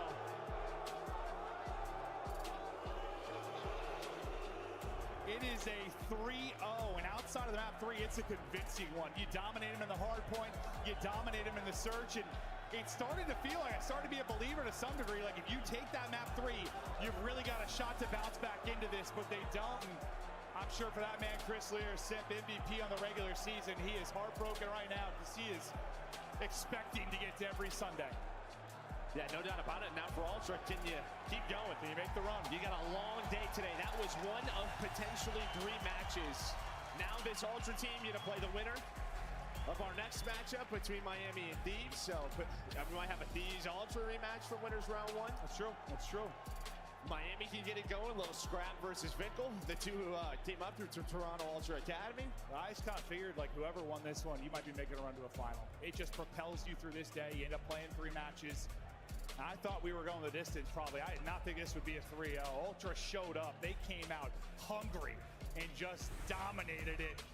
There's a reminder for how it went. What an incredible effort to knock out one of the favorites here this weekend. Terrific stuff from Ultra, as they have been a bit shaky as of late, but they weren't shaky in that one. They were rock solid, and that was exceptional. Yeah, and I just think, I mean, it's just always what ifs, but round 5 defense, the way it has been going, and you just know in the back of your mind that they're going to probably throw something at A. At least you would think so. But yeah, they find the opening. They get the kills when it matters most. Well, I'll do it for Joe and I on that match, and that'll do it for Atlanta FaZe. They're booking tickets home, and on stage we got a man with, I'm sure, a lot to say. It's Scrap. Thank you so much, Merkin Maven. Texas, make some noise for the Toronto Ultra as they stay alive in this tournament. And what a series this was, Scrap. You know, I may know the answer to your question, but were you expecting that one to be a 3-0? If I'm gonna be honest with you, no, bro. I was expecting to go to distance, but you know, when they fucking break down the losers like that, it's never gonna go map 5. So, you know. Man, I don't think anyone saw a series that quick, especially for the Major 2 champions. You guys took them down so hard. We know how amazing they've been here at Champs, but why are you guys such a hard counter to this FaZe squad? I don't know. I think it's just a mentality, bro. Like, I know I'm better than every single one of them on the whole fucking team, you know? They don't think that. I know they don't. They're fucking like, if we don't have each other, we're fucked. And you know, it is what it is. I'm fucking slamming them. We're all just fucking shitting on them. Like, it is what it is. You guys are playing good. Were they playing good, Texas? Absolutely fantastic. Now, here you guys got a bunch of family in the venue. Everyone's out here, you know, supporting you. How does it feel to be out here on this stage and be able to get that win with everyone in here in the audience? Yeah, no bullshit. We lost to Thieves. I texted my mom like, yo, I'm sorry for wasting your time, bro. Like, I didn't mean to do that at all. But, you know, I'm not trying to waste their time now. Hopefully we can make this run, and it's going to be a fun one. I'm sure Mom and everybody up there is proud of you. One more time, Texas, make some noise for the Toronto Ultra as they got to get ready for their next match. Chris, take us away. Thank you so much, Blaze, and congratulations to all the Draza haters who celebrated here in the arena. I feel for the guy, because he wasn't just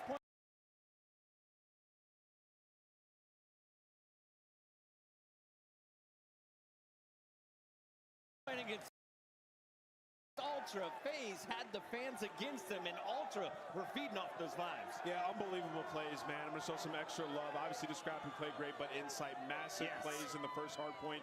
You know, he's dropping LeBron numbers, 27 and 16, 2 minutes in the hill, and then he makes the game-winning play at the end of that control. All odds stacked against him. It's Insight who takes his time to get it done. Dang, this desk is looking fresh. Really Clay, the fresh cut is incredible. Let's take a look at the freshest highlights here on day number 3. 3. Toronto get it done in just 3 maps. But this one was on a knife's edge, you said. Literally, this map 3 could have went either way. As it got down into that round 5, we had some insane moments earlier on in the game. But I want to point out that 3 people pretty much had 7,000 damage. Yes. Scrap, Simp, and Abizi all were frying, trying not to lose, trying to win their hardest. In the end, Toronto 3-0, baby. I think for the sake of like the map vetoes, I think Toronto Ultra were very happy with this layout. Atlanta FaZe, unfortunately, like I talked about yesterday, that invasion search and destroy, they lost 2 of them. It hasn't been going their way, and it exploited them. They had to have auto veto it in the series, giving Toronto Ultra that map number 2 Rio. And once you already go down 0-1, you're signing up for down 0-2. You go to map 3 invasion, the vibes aren't there. Can I reiterate something that Ali's been saying all season in Control? Play your life, right? Like at the very end there, obviously world champion, great player, Abizi, he just in the moment crumbled twice. Over challenged, like they had the communication. You saw Celium lit Insight. He saw him, gets the second kill, and then you lose track of where Insight's at. He can be Lumber or he could be Cross. Abizi just runs up and dies and gives up the tank. Gets there by the grace of God somehow a second time and dies, and then that is the result. In the final moments of these maps of champs, sometimes even the greats can make mistakes, Chris. Scrap gets the last laugh, but he is not the one earning our player of the match honors. That, of course, has to go to the other AR. You highlighted that man right there. Oh, yeah. Jamie Craven, a.k.a. Insight, already with 2 silver medals. He wants another spot on the podium. They're now into the top 4. We talk about fundamentals, and this guy's the epitome of fundamentals. He is soaking up time in the hill, getting pieces, and just doing what his team needs him to do to win. It's pretty incredible stuff. Alley Cat, we have to look at our scuff play of the game, and we couldn't pick one. So let's just do the whole sweep, shall we? Really? We've only seen 2 3-0s. This one was Scrap and Crew getting it done for Toronto Ultra over our #1 seed all season long. Atlanta entered this matchup with less than 10 losses on the year. Telling me that 2 top 4 teams were going to go at it and it was going to be a 3-0 on one side or the other, I wouldn't have believed you, especially in this series. But the map #1, Atlanta, man, they did not have the fundamentals on point. They came out really slow in that map #1. They were not rotating. They lost 3 out of 3 P2s in a row, and then the search and destroy, I mean, it was just lost. Nameless, I gotta ask you, I remember Call of Duty Ghost. I remember you wearing the Envy jersey and making that ridiculous losers bracket run all the way to the championship match. How does Toronto feed off of this moment? You have to stay energized. That's the most important factor here. You have to still watch all the games, do your research. Everything that got you to this point, you have to compound it now through this lower bracket. I think Toronto has the ability to do it, man. They looked amazing in that match versus FaZe. Clay, let's take a look at the road in front of Toronto. You called them to win this match. They sure did in emphatic fashion. They power into our final 4, and they are waiting for the winner of our next match, Miami Heretics or LA Thieves. We could get a rematch here from the round 1 where Thieves knocked Ultra to the losers bracket. If Thieves end up coming up ahead of the Heretics, we get that rematch for top 3, and you know it's going to get electric in here. Go ahead and head over to the watch parties if you want to hear him say FaZe needs to break up, but we're staying locked right here on the main stage. When we come back, it's Miami taking on LA Thieves.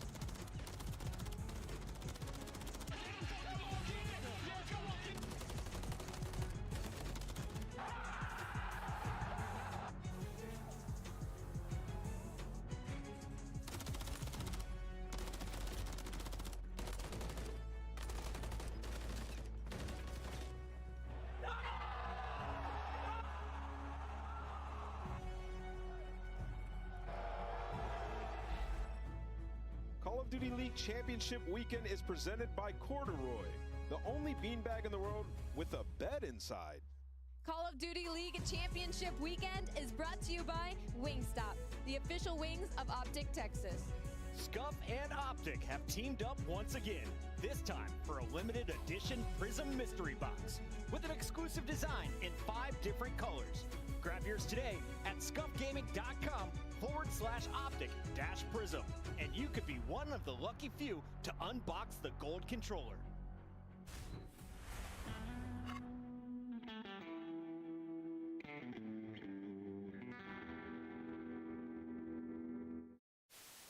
Unless Priesta can come up with something magical, something historical. You players falling. Priesta ends up getting traded out, but Standy's still here. No respawns right now for Rocker, but hey, We've got to put ourselves on pause. 1.5 seconds on the clock. Atlanta FaZe, they've got to push their way in. They've got to dig their way through. Nades, tacticals, utility tossed out. But take a look at this. Take a look at right now from Minnesota, and they do not push on to the. No, he's mid desk, laying down mid desk, the long desk, snaking the long desk.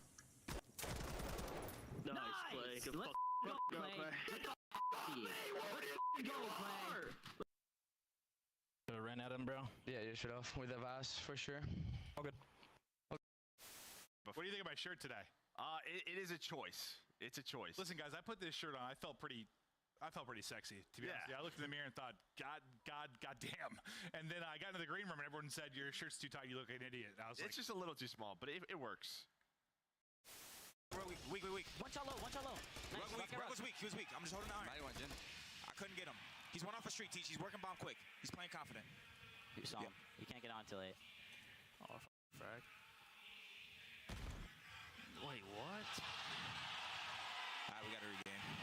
Bro. He's one off a street. Come on, Teach. Let's go. All good. He's one off a street. Ain't no other frag on, bro. All good. In the corner.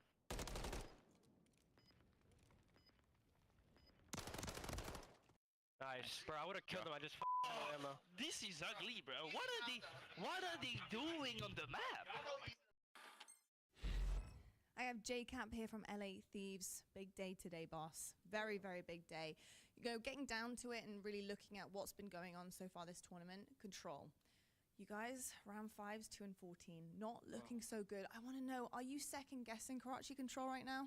Our Karachi Control has been really good in practice. Yesterday, we pulled out for the first time in a match in a while. Against Optic, didn't go our way. But, you know, it's the last tournament of the year.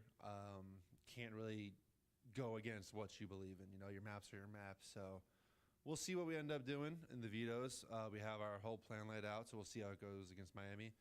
But, you know, you got to trust what you've been good at. You can't all of a sudden just start panicking because of one bad map. That's life. Sometimes you just have a bad showing. Totally respect that and totally get it. Can't wait to see you guys turn that one around. I want to also discuss Kremp a little bit. He is a phenomenal player. I mean, yesterday, maps 1 and 2, he had a 1.28, looking really good, and then he starts falling off just a little bit. He ended up, I think, with a 0.57.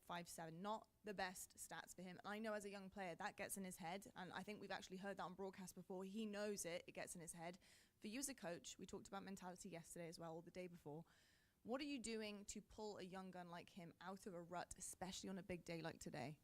I mean, yeah, a lot of young players, not just him, a lot of young players, I've seen it for years now. They're very up and down. When the highs are going, they're high. The lows are low. But, you know, we're just talking him up. He knows, we know how good he is. You know, we're talking about sometimes you get in your own head, you're like, oh, my God, maybe I'm not that good. We're trying to reassure him he is that good. You know, he belongs here. Obviously, yesterday's loss sucked. Everyone agrees, but it's not a one-man job. You know, everyone has to do their part. If you're having a bad map, the team has got to pick you up sometimes, but, you know, just try to get everyone back on track. Remind them that, hey, we were this close to beating Optic. We're up 2-0. Obviously, it didn't go our way, but could have been a winners finals right now. So we have the potential. Just got to reset and do what we were doing for most of the tournament already. Jacob, I think it's fair to say your team is incredibly nasty. I think everyone knows that. The fans know that. Best of luck today. Thank you. Appreciate it. Champs, without a doubt, shaping up to be the most electric event of the season. And you can see we got some super studs over there in the monster booth. Some of the biggest names in Warzone. And a ring bearer himself, TP, hanging out with FIFA Kill Symphony and Huskers as well as Aiden. But here in the venue, things are getting spicier on the desk. We brought in I Hold Shift, and I am so excited to grill this young man because Shift, we're about to see a bunch of former Challengers players playing for a spot in our top 4. I love that. I also love that you still consider me to be the Challengers guy. Shout out Challengers. You're doing the finals tomorrow, right? I am doing the finals tomorrow. It should be a good time, man. Yeah, I think the thing about it is both these two teams carry a lot of young talent, but both have really shown up when it comes to not just here this weekend, but overall in LAN. Allie, let's talk about what's at stake here because we have LA Thieves taking on Miami Heretics, and LA Thieves shocked everybody. They were the team that sent Toronto down to that elimination bracket. On the other side for Miami, It's been scrappy fights, but they clutched up in a round 11 game 5. Yeah, it's been up and down for LA Thieves. They had an absurd win day number 1 versus Toronto Ultra, and then we were kind of teased with possibly the same thing versus Optic Texas. Unfortunately, they do get reverse weapon that series. My biggest worry for them right now is the inconsistency. As the series goes on, a couple of players start to get a little bit lackluster, especially in the slaying department. So it's a younger roster. They're going to need somebody to keep their head on their shoulders straight throughout the entirety of this series, because it will go the distance. I mean, probably the most even matchup that we could have in this venue at this point. I mean, these guys have played the last 2 majors, 3-1 towards Miami and then 3-1 towards LA Thieves, getting their retribution at Major 4. These guys are familiar with each other, and they're 2 of the best search and destroy teams that we have had through our last 2 stages. Going to go down on that stage. The Thieves may be the second most popular team here in the venue, really? especially with Dan Ghosty. But on the other side, Spain is rooting for this young man and his very first champs. It's the rookie Real who caught up with Lottie. I've got Real right now backstage preparing for the first match of day 3 here at Champs. You are quite the risk taker. Yesterday in S&D, you were like, what was it, 0 for 6 at one point? Yeah, oh God, even worse. But it's all right because you were continuing to take risks and you ended up being, I think it was 4 and 8 by the end of it. So you had some really crucial kills to keep you guys in it. Talk to me about the risk taking that you keep pushing forward and why you're so confident with that. I just feel like if I'm not the one doing that, like no one's gonna do it. So I don't really care how I'm playing or how like everything is going. If I feel like I can do something that is gonna help the team, I'm just gonna take the risk. Okay, I like the risk. And talking about risks, 1 and 9 in hardpoint right now of the last 10 maps. Not great. How much pressure is there on you and your team to Neslo for the win now? I mean, there's no pressure really because we know like what issue we're having in hardpoint. So like when we all start playing at the level that we know we can play, like I think we're gonna be good. So there's no pressure at all. Day 3, of course. It's a big day today. It's not Sunday, but it's a big, big day. What was prep like last night with the team? What are you guys doing when you go away from the stadium and you know that you have a big day? I mean, we were watching both about the other team, we're talking about like how we want to do things and all that stuff, and we just hung out and just had a good night, a chill night, like so we can be ready for today. I love that. Rested, ready to go. Thank you so much, Real, and best of luck. Thank you so much. Incredible confidence from a young man who came in with the Carolina Royal Ravens, had some visa issues, and that was fantastic news for the Spaniards on Miami Heretics. Since Real joined, this squad showed that not only are they a threat online, they can get it done on land. Absolutely. I mean, he's been unbelievable, and he's coming off his worst performance in which they got a W. So I know he's feeling like if he fries, it's going to be that much easier. When I look at these maps, I like to use data from recently, the last 60 days, and it is pretty much dead even. The only slight edge that I will give is the map number 4 6-star. LA Thieves feeling more comfortable, more reps on it. They've been getting some dubs there. I think the other thing about this, though, for the Vista Hardpoint, even though it's kind of an even win-loss record for Miami, all of their losses have been 222, 246, and 247 losses. Right. So they're right in there. And the reason for that being is on the newer maps, they're so much smaller that they're not able to third party as well as like we saw them play Invasion the other day. That's the one thing Miami Heretics does well. So if LA Thieves want a chance in this series, they need to take the Vista and they need to push for that map 4 and 5. That is our Scuff maps and modes, but now it's time for our Scuff Pick'em. And crowd, let me know if you agree with Alley Cat, who has correctly predicted 8 of our 9 matches here at Champs. Alley, where are you going? First pick. Shout out LA Thieves that ruined my perfect record. But no, I'm going to go Miami Heretics again. I think they've been much more consistent, and I'd love to see the all-Spanish team make it to a final. Nameless? I'm going with LA Thieves. I think they're going to run it up. I hold shift. I think Thieves will have to win this in 4, and I don't see it ending in 4. I've got Miami in 5. Last time I picked Miami, they had my heart beating with the round 11. They got it done there, but Dan Ghosty is on the stage this time around. I'm taking LA Thieves. Match is ready. Game starts now. This is the CDL.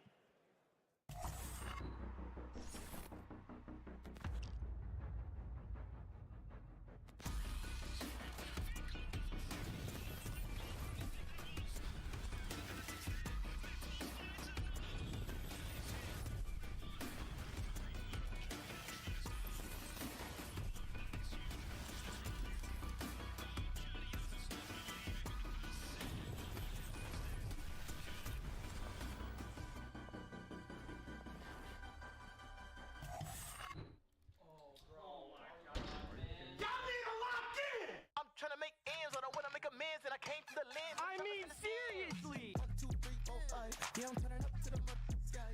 Yeah, I go up till I get right. I ain't really trip till I get by. Yeah, I'm going up to the top Dubai.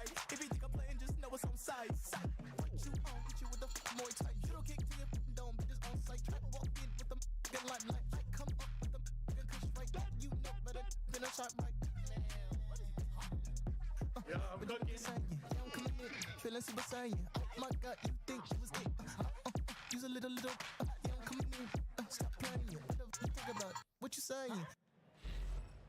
No, I might just fucking kill myself. A 4 matchup coming to the stage between Miami and LA. But let's do a vibe check right now. Where's my Miami fans in the crowd? Okay. Where the LA fans at in the crowd? I don't care who you cheering for, but coming to the stage right now, it's the Miami Heretics and LA Thieves.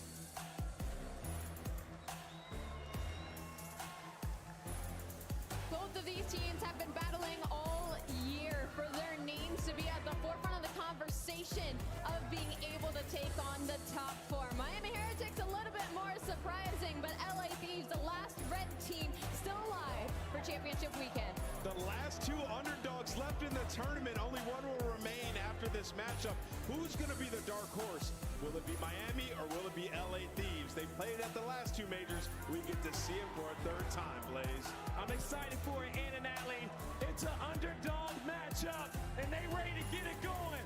One more time, Texas, make some noise for both of the teams on the stage. And Miles and Chance, let's go.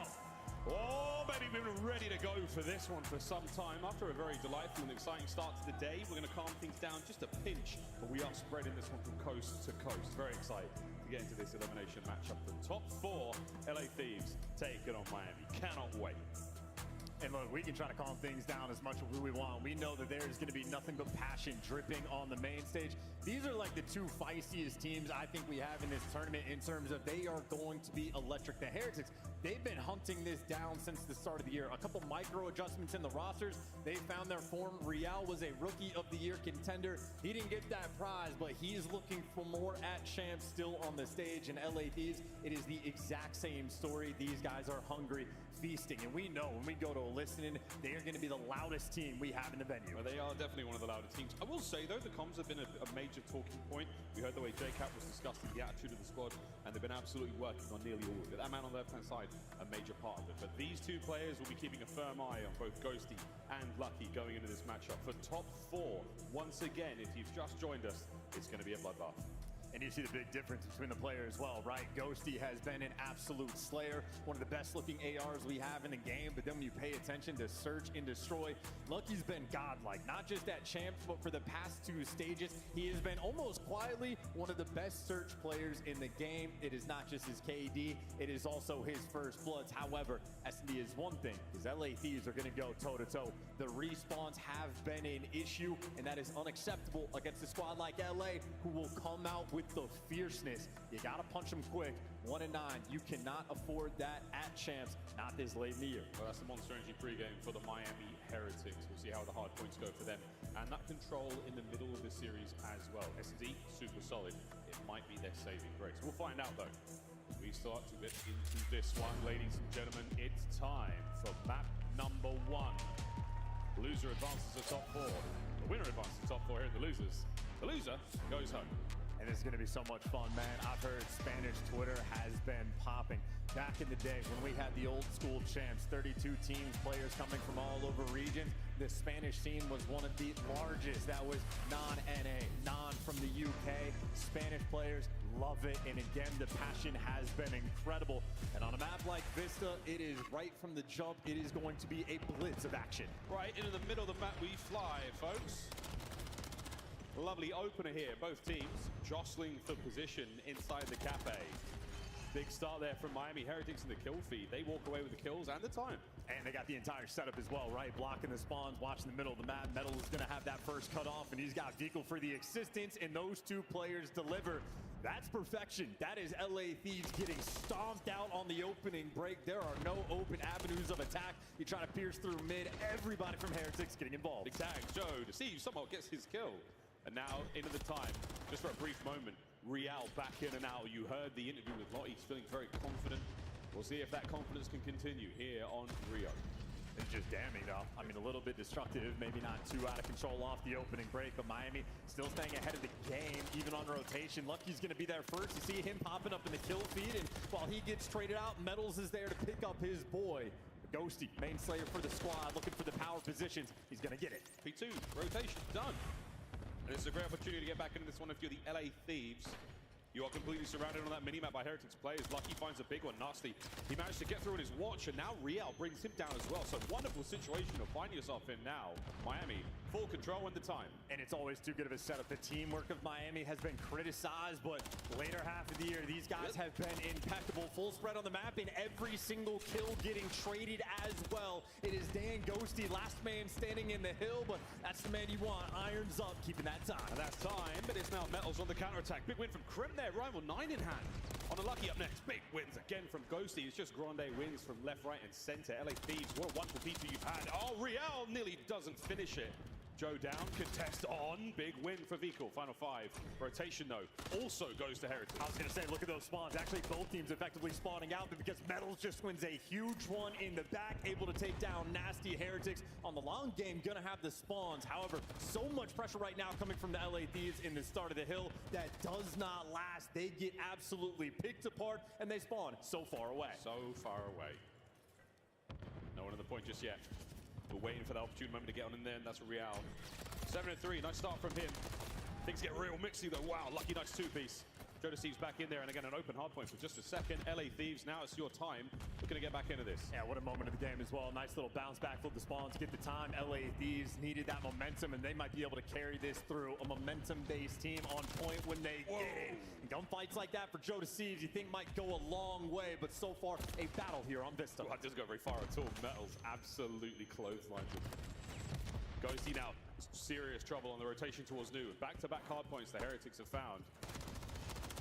An awkward fight in the middle of the map, Joe Deceives walks away from, but again, the hard points are all Heretics so far.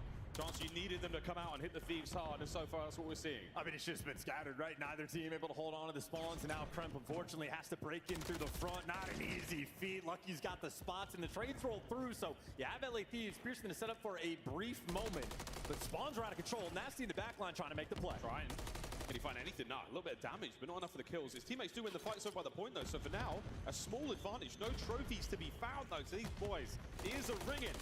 Kremp with the coverage, only able to find one. Still in the hands of the LA Thieves. It's just bully ball right now. You're holding from the front. Ghosty going to be that frontline man.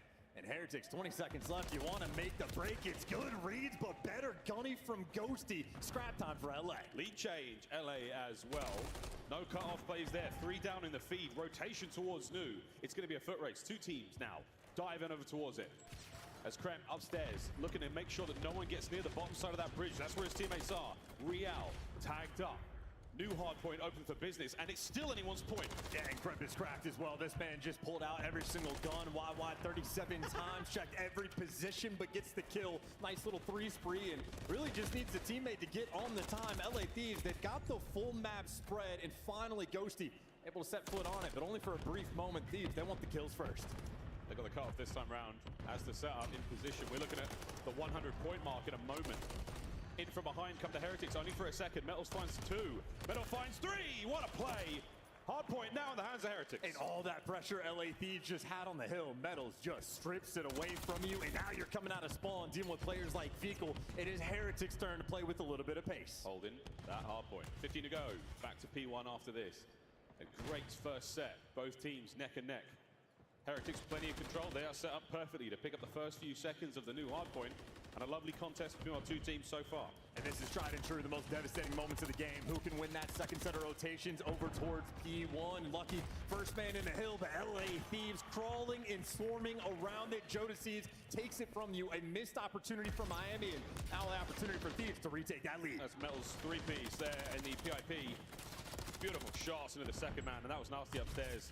Fantastic last bullet goes in. Lead change once again though. Miami Heretics do what they can to get back into this, but the rotation done. The brakes on brakes once again. It's the Thieves who come out on top. Yeah, maybe starting to hit a little bit of that form. Joe Deceives 3 spree, Nasty able to get 2, and again that full setup down low, and Ghosty getting the cut off kills.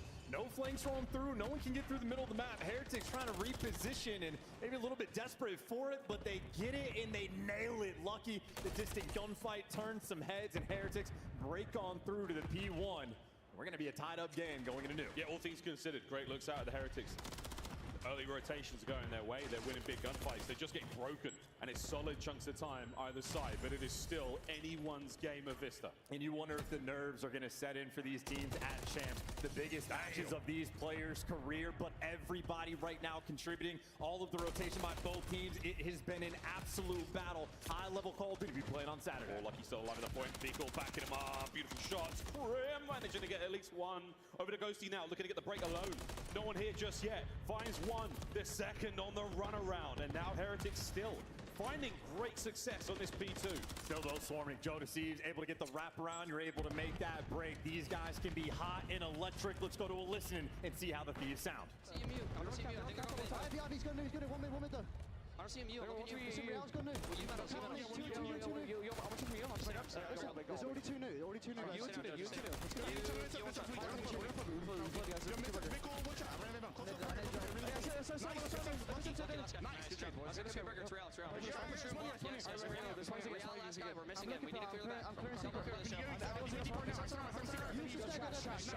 One's hitting mid the glass.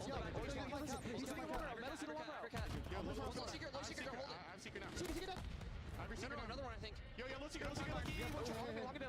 I killed the pitcher. Let's secret 1 shot. Yeah, can I push out Ivy, please? Let's secret.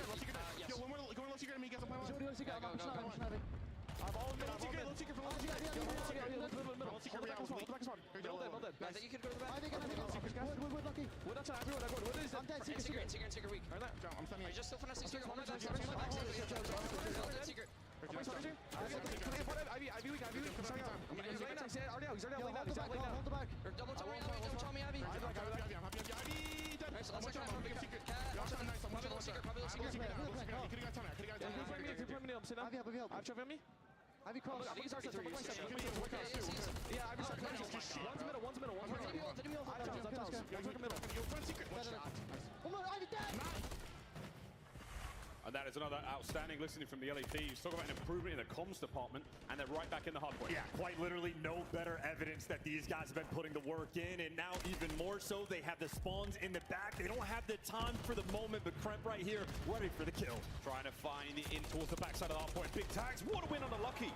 Now you've got opportunity to get your boys in. Last man on the stairwell, that's Real. A little slow game from him, and Ghosty brings them down. Reinforcements now from the Heretics, too late. And that's another Thieves hard point. Yeah, they're gonna need a hero play. Vikal maybe wants to just jump in and see if he can find these kills. You see he's setting up for it, but a solo Chow is not an easy feat, and Kremp there to take him down. That is a 5-spree in the big moment, and the coverage from Ghosty is done perfectly. Real cannot get through. Ghosty, the body block, he's the man on the front line, making sure Kremp's 5-spree becomes a 6. That's Cruz now secured.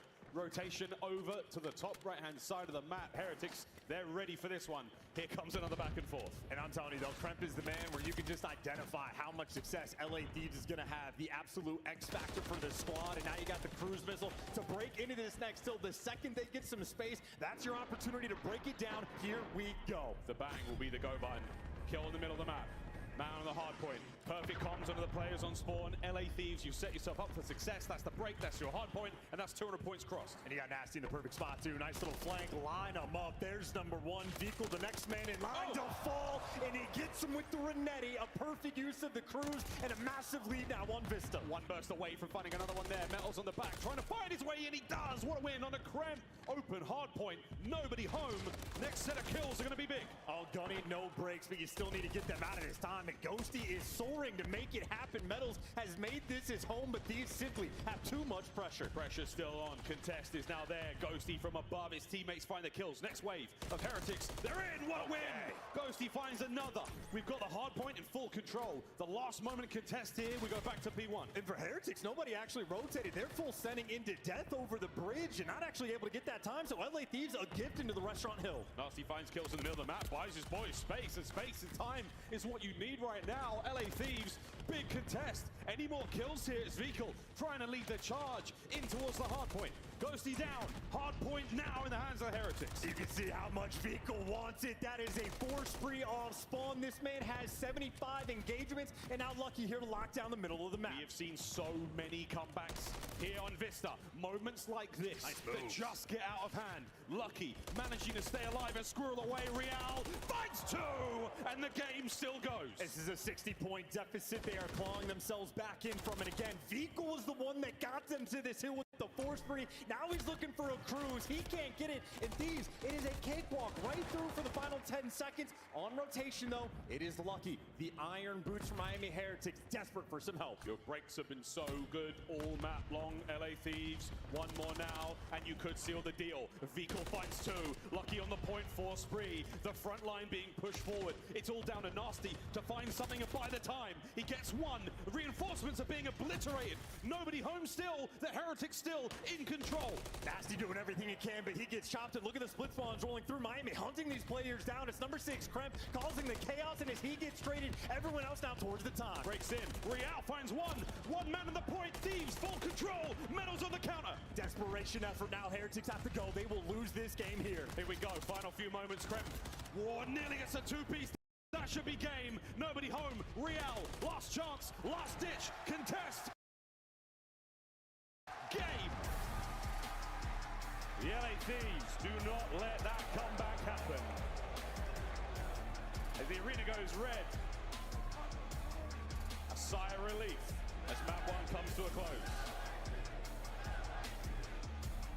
And we all know it is not about how you start, but how you finish. We're going to have a long series upon our hands, but Thieves starting off right. A 30 bomb for Kremp, a 30 bomb for Ghosty. The damage out of control, but a solid game through and through. Might have been back and forth, but especially on that P2 hill, Ghosty was an ever-present force. You had Heretics, I mean, a little bit of fight, not enough in the end. I mean, the end was where we saw the most fight, which is crazy. Again, look at the stats here. Vico, 39 and 34. He was really trying to do it all, shy of 7k damage. His teammates, though, finding a lot of that hard point time as well. And, hey, good looks there from Vista. That first map, an absolute important one. We wanted the respawns to be strong. Statistically, the LA Thieves advantage paid off for them there, but not a bad look whatsoever from the Heretics. So much on the line here, playing for top 4 again. And I think Heretics not going to sweat just yet in the series, right? We saw their hard point quite capitalize on the pressure, so a few failed rotations going to be punishing. But with their hard point falters, their S&D has always been there to pick them up. Of course, though, LA Thieves, later portion of the year, stage 4 and champs, have been one of the best S&D teams in the game. I mean, on paper, everything looks fantastic here, lined up for both our squads. We'll see who brought the noise today, who got the best sleep last night. I know the nerves are certainly there for a lot of these young players. You had JCap in the interview prior before just talking about how the team's working on that. When everyone goes down, you go down together. You come back up together as well. Have the Thieves found that level ground that they've sought after so much this season? And obviously, you bring up JCap. He is a legend in Call of Duty Esports, one of 2 players that's ever gone back-to-back with champs wins. So that is the man you want as a coach after a brutal loss LA Thieves suffered yesterday to the hands of Optic. It is not easy to bounce back, and in my mind, Kremp is the man to pay attention to. He is the X factor for this squad, because he's had the occasional hard point where he goes double neg, but if he's frying like that, you know LA Thieves will be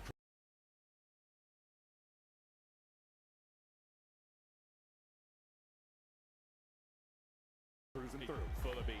A lot of life in that squad. Same thing for the Heretics, though. Scary thing is both teams, fantastic potential. That single spark that just ignites a massive play. And if only second set, but typically what we see in these Vista games, the first set through, always very tight. It's the separator in the middle. Who has the stamina? Who has the better legs just to make that run to the finish? And I think you saw LA Thieves settling in a little bit as well. They had some of those early P3, P4 rotations, and they kept losing it, making some of those uncharacteristic mistakes. You stabilize those, clean them up in the second half, and again, for this squad, it is just about finding that flow, keeping things nice and clean. But go away from Vista, and we slow things down dramatically on Invasion. Again, you at Thieves, One of the best S&D teams in the game. A 9-4 record throughout stage 4. It is a map that they love. And JCap is a man that, again, going to be pumping out the information to his squad about how you want to execute. Because Miami, this is their most played search and destroy map. They have been grinding through Invasion all year long, and Method Sick on the flip side, going to be making that communication as well. Figure out how do you want to make the adjustments. And in my mind, it's all about these flanks that are going to be happening. Real and Kremp are the two players that love to do it when you're on defense. Get inside DVD. How do you respond to the B pressure coming through on the attacking teams? And we saw Real, even when he was struggling, starting off 1-7, he's still making those aggressive plays, willing to chow. That is not a man that will falter, and that is the exact adjustment Kremp needs to make. And that's what we was hearing in the interview is, again, a man who's willing to take a risk when everything's, stacked against them. Roll the dice, find out what happens, and make the play. Kremp, if he does the same sort of thing here in the S&D, we could be seeing a very, very spicy series indeed, folks. Well, we're almost ready to go. Our two teams gearing up for this Invasion S&D. One half of the coaching side is complete. Cap, final moments, final fist bump. And potentially for one of these teams, the final invasion of their CDL year. And this is a map where you can truly get broken down. I mean, how many teams have we seen falter in the round 11s, have their tournaments ended on this exact map? Because you have to be on point and meticulous the entire time. And I know Vikul on the defensive end, it is an 11% win rate right now for Miami. He has been isolated and attacked by different teams when he's playing over by the bulldozer, and his team at times does a fantastic job of picking him up, but here we are, elimination match for the end of your year. Everybody has to be at their Sunday best. Here we go. Find out how the Sunday goes tomorrow. Spicy Saturday already. Let's see how far we can go here in the search and destroy. On board with Kremp. We might not be rolling any dice just yet, but he's going for it. Real, Snake Eyes. That was been a close first blood. Would have been a nice start to the attack, and all you're going to be able to do is back him down. So a bunch of utility gets expended, a lot of stuns and a lot of nades getting tossed, and LA Thieves, they're quick with it. This is all 4 players straight over to the A site. Not too many teams have hit the A site at Champs already. Metals now completely knows it's on. Nade will hit that car. A little bit of damage done, not enough for anything. Here come the Heretics, swarming around the site. Oh, nice pick as well. Metals just aggressive and nasty gets caught. That is a big first blood. Here comes Kremp. You're up next. It's 2 for Metals. In and out. The pinch is about to be picked up. Real, will he get on the board? Moments away from it. Okay, we'll deal with that in a moment. Bomb now retreating from the A site as well. So a quick last-minute shuffle. That's a nice move from Ghosty, though. He kicked open the door, made some noise, and all for a distraction, but unfortunately a 2v4. No time on the clock. There is not much you can do. 20 seconds. Joe. Wrong part of town. That wall does not help him whatsoever. All down to Ghosty in the 1v4. No bomb, no hope, no nothing. At this point in time, any kills, big win. Rundan. Final 5. Gets 1. Instant turn. Okay. I like the attempt, but no good.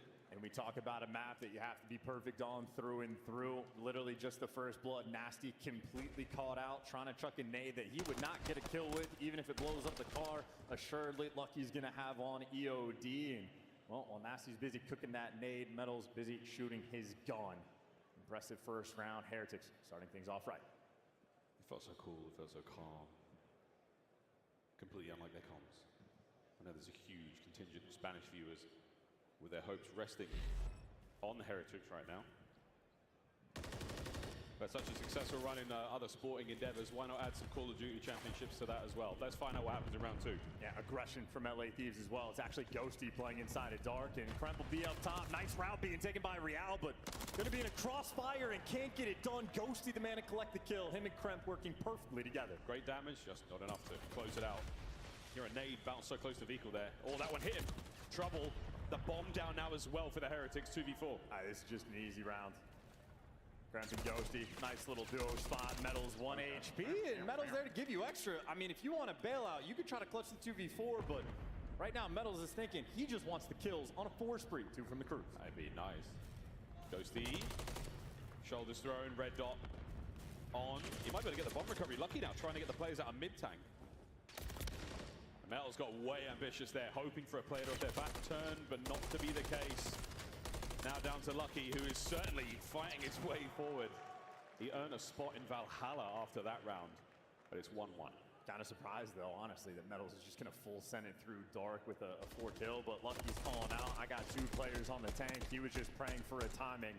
Instead of playing for the long game with the crews, they were trying to find that 2v4 clutch. Able to get that impact, that execution by LA Thieves. And this is such a nice back and forth already. Both teams, great form when it comes to S&D. The major advantage of the respawns goes to the Thieves. And if you lose this for LA, the long run just becomes so much more interesting. Then you have to close out 3-1. 2-man on the cross there. At long range, they don't manage to get any kills, but the damage trickling up slowly.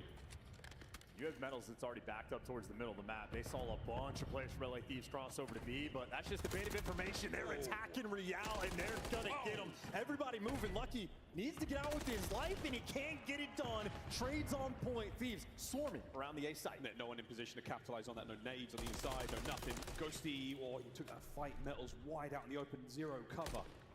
Spots the players on the rotation. Vico now in position to try to pick up 1 or 2. He goes the wrong way. Oh no, a wrong guess, and now a 1v3. I love this decisiveness. LA Thieves playing with absolute pace, making the calls, whatever they were told in between maps. Well, they have capitalized.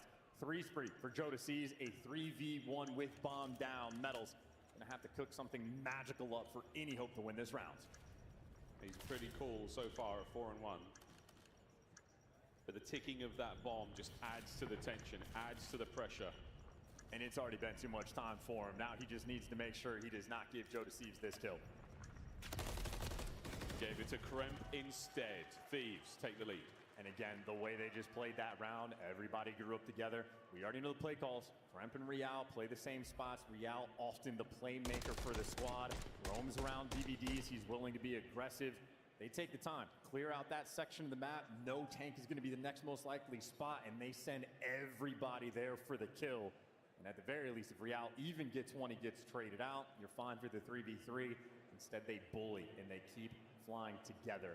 Decisive play calls on Invasion. We've seen so many of those 2-man hits towards that mid-tank section in the tournament already.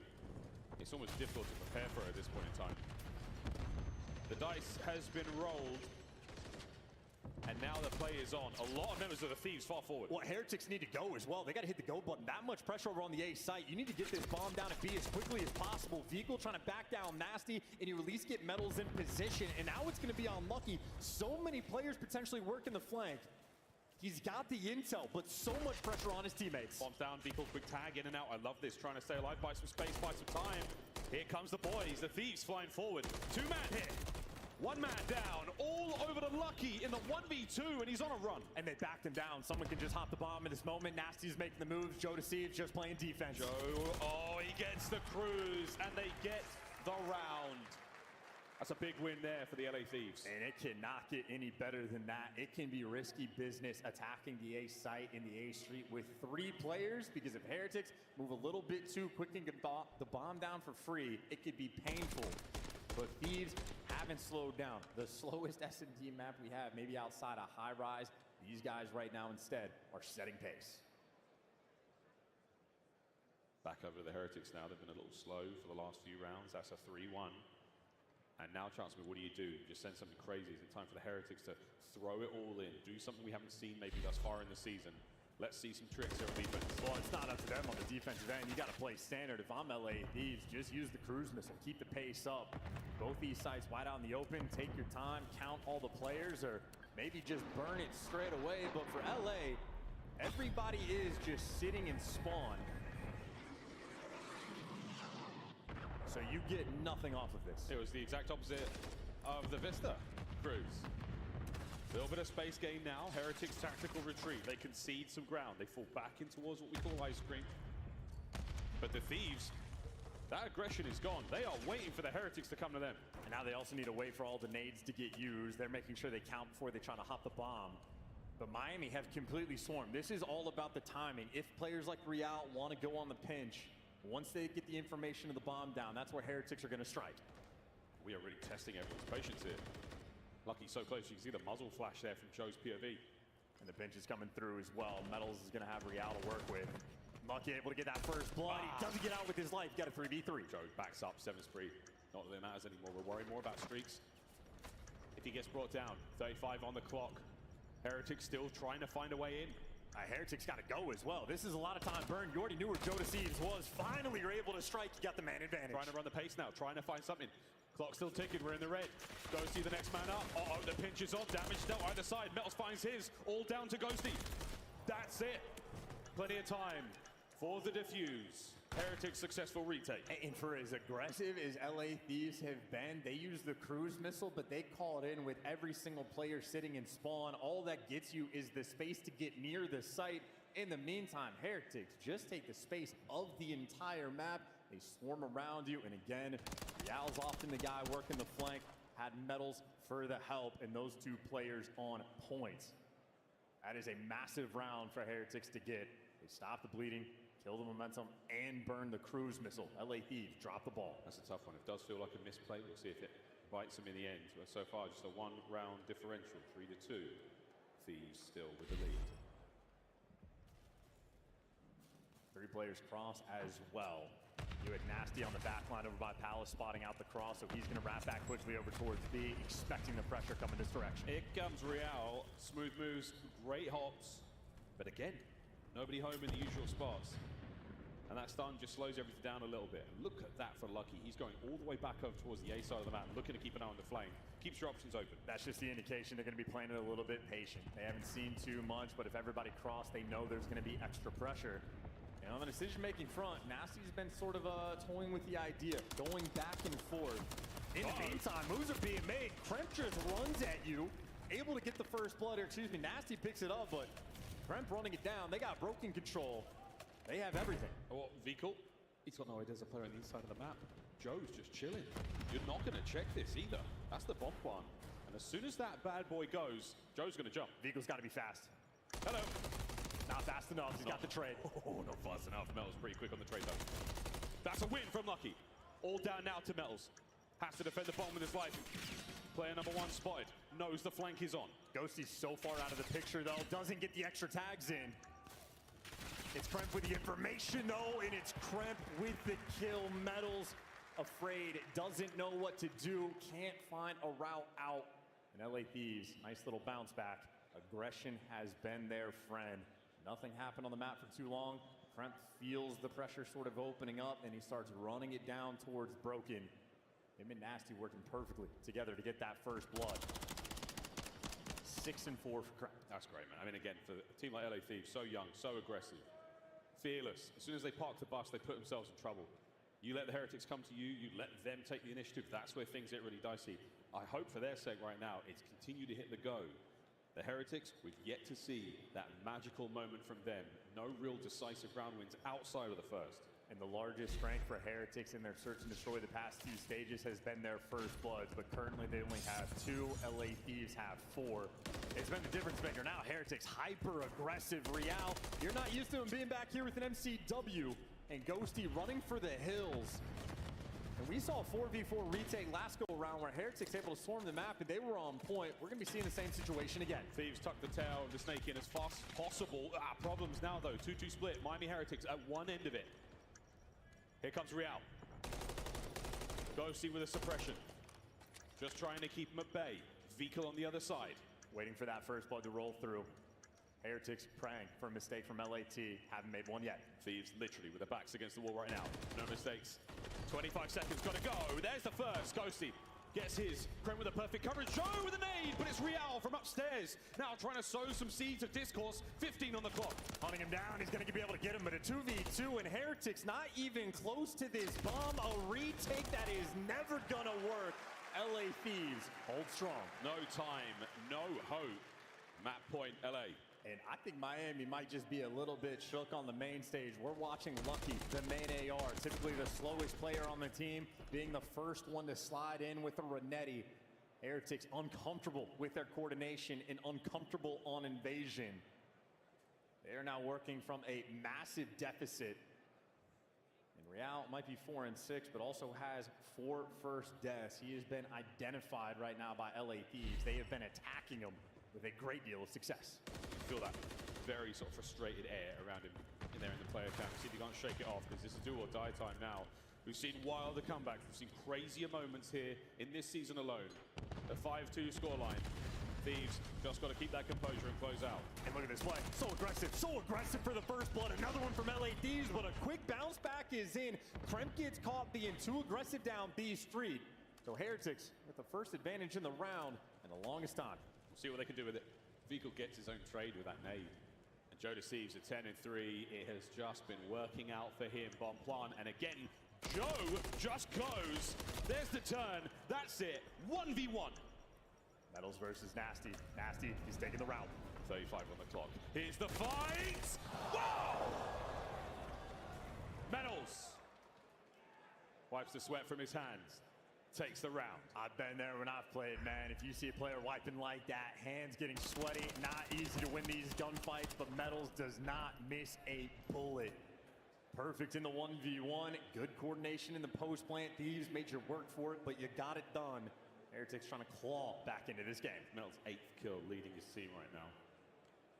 And a round you sorely needed. 5 to 3. Thieves still on that map point. You need to clutch this up on defense as well. It's going to be Metals, the man to spot out how many players on the cross. LA Thieves just showed 3 of their 4 players crossing over to the B site. Got to be worried about the pressure. Vehicle's playing it aggressive, though, and that means Real can, too. No first blood just yet. Nice nades, though, again, just buying some space. His teammates maneuvering in a position, middle of the map now. That mid-tank is loaded. And Vehicle just keeps calling out. No one's actually pushed up towards the pillars yet. You can afford to take things slow. A minute left on the clock. And Heretics not getting active on defense. They have gone back to the standard setup. They have great map control. Again, Thieves can burn the clock on the defensive rounds, but this is an offense. Back over towards A we go. Here comes the rotation. Metals. How many players can he get? You got everybody in front of you. A couple trades rolling through. Real picks up 2. 3v2 for Miami. Feed Real. You managed to get the bomb down as well. There's another red dot for you to chase. What a win from Nasty. My goodness. It's all down to Lucky now for the map. 25. We're waiting for a mistake. The Thieves have pumped the brakes. There's the set. Oh my goodness, once again. Nasty. Nasty by name. Nasty by nature. What a search. Nasty tagging him back. Lost the 1v1 against Metals. Revenge instantaneously. And LA Thieves full speed ahead.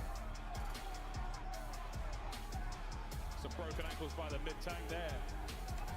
And that's a long and difficult walk back to the dugouts for both those teams. Thieves, though, feeling very, very good after 2 solid maps. And look, it is a momentum-based squad. They have everything they need, but job is not finished. They have been up 2-0 in this tournament before, and they have been reverse swept. We have seen a collapse. They gotta ice up. Heretics, they've been getting pounded for the moment. Being down 2-0 is not ideal, and for a team that S&D has been their bread and butter, they had no success in that round. Again, 4 first deaths for Real. Almost every single player negative against, except for Metals.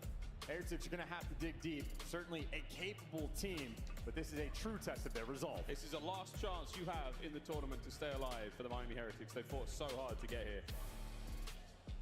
A tough look there in the S&D. Karachi control, we're going to see that have to be their saving grace. After that, the 6 stars, the pair of them could spell doom, or it could be the absolute turnaround. We'll find out. La La Land for now.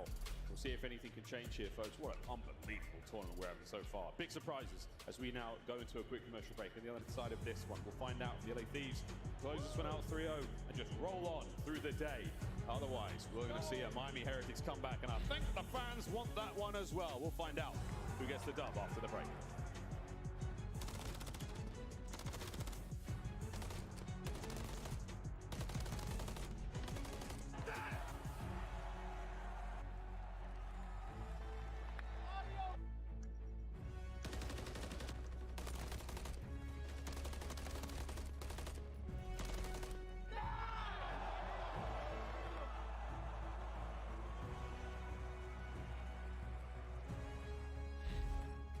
Call of Duty League Championship Weekend is brought to you by Razer, the official headset and chair of Optic Texas.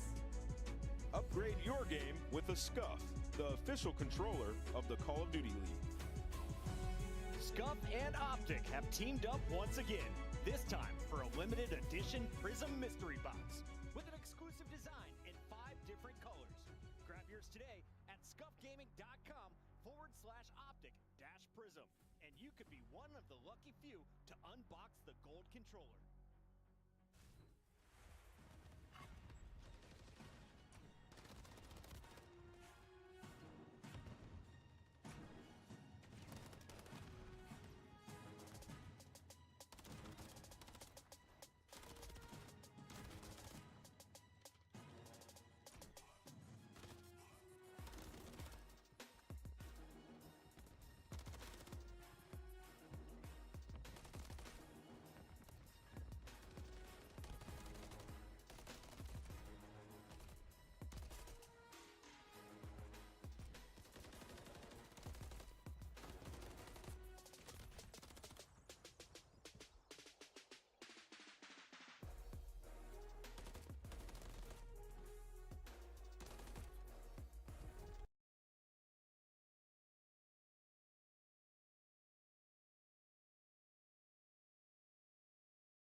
Give me a minute.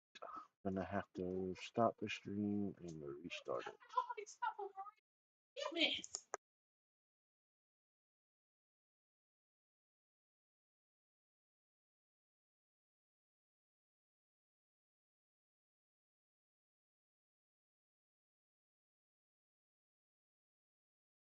Doing signings, but he's ran off, unfortunately, for everybody here.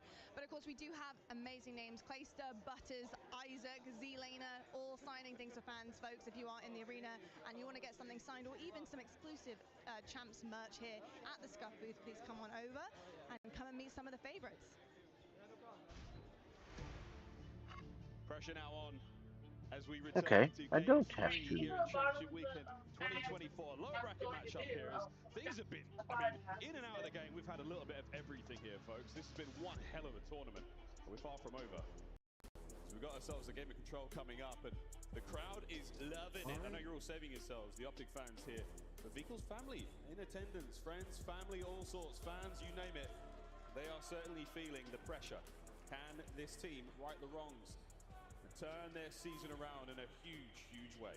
And they need Vehicle to pick things up. He was on point in map number 1, leading the charge, but they fell just short in that first respawn. You need to have the turnaround. They lack no passion. Again, the Spanish community has been out of control in the Call of Duty world for years, and already they've achieved their best champs placement, but they want so much more. For LA Thieves, they've fumbled. They've gone up 2-0. They have lost on this very map where they take their foot off the gas. Miami Heretics want to take advantage of the second half of the series, but for LA, you want to keep a clean 3-0. You want all the momentum, but Vehicle will be a thorn in their side. A 1.69 KD on defense. He has been electric at champs. He has been electric indeed. And these images are moving. He's just holding his breath. An absolute statue. Truly composed as we now roll into what could be the last map of the Heretics tournament. Can they turn it around right now? Oh, we're going to have to be hit off the rip. They're actually going to no-show to avoid the stun grenades for a little bit less intel, and then they're going to pounce. And they get, unfortunately, a team kill, but they still get that first blood. The clearance to the B zone is going to be in. Lucky makes it through.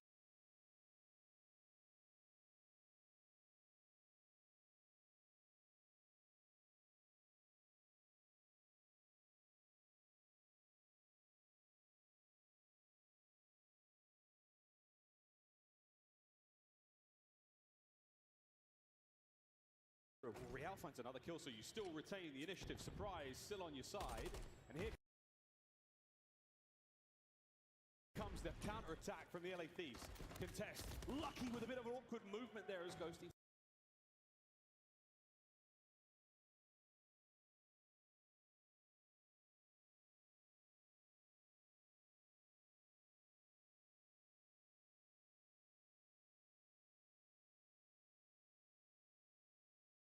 finds 2 and saves the zone. That team kill is going to end up being incredibly unfortunate for the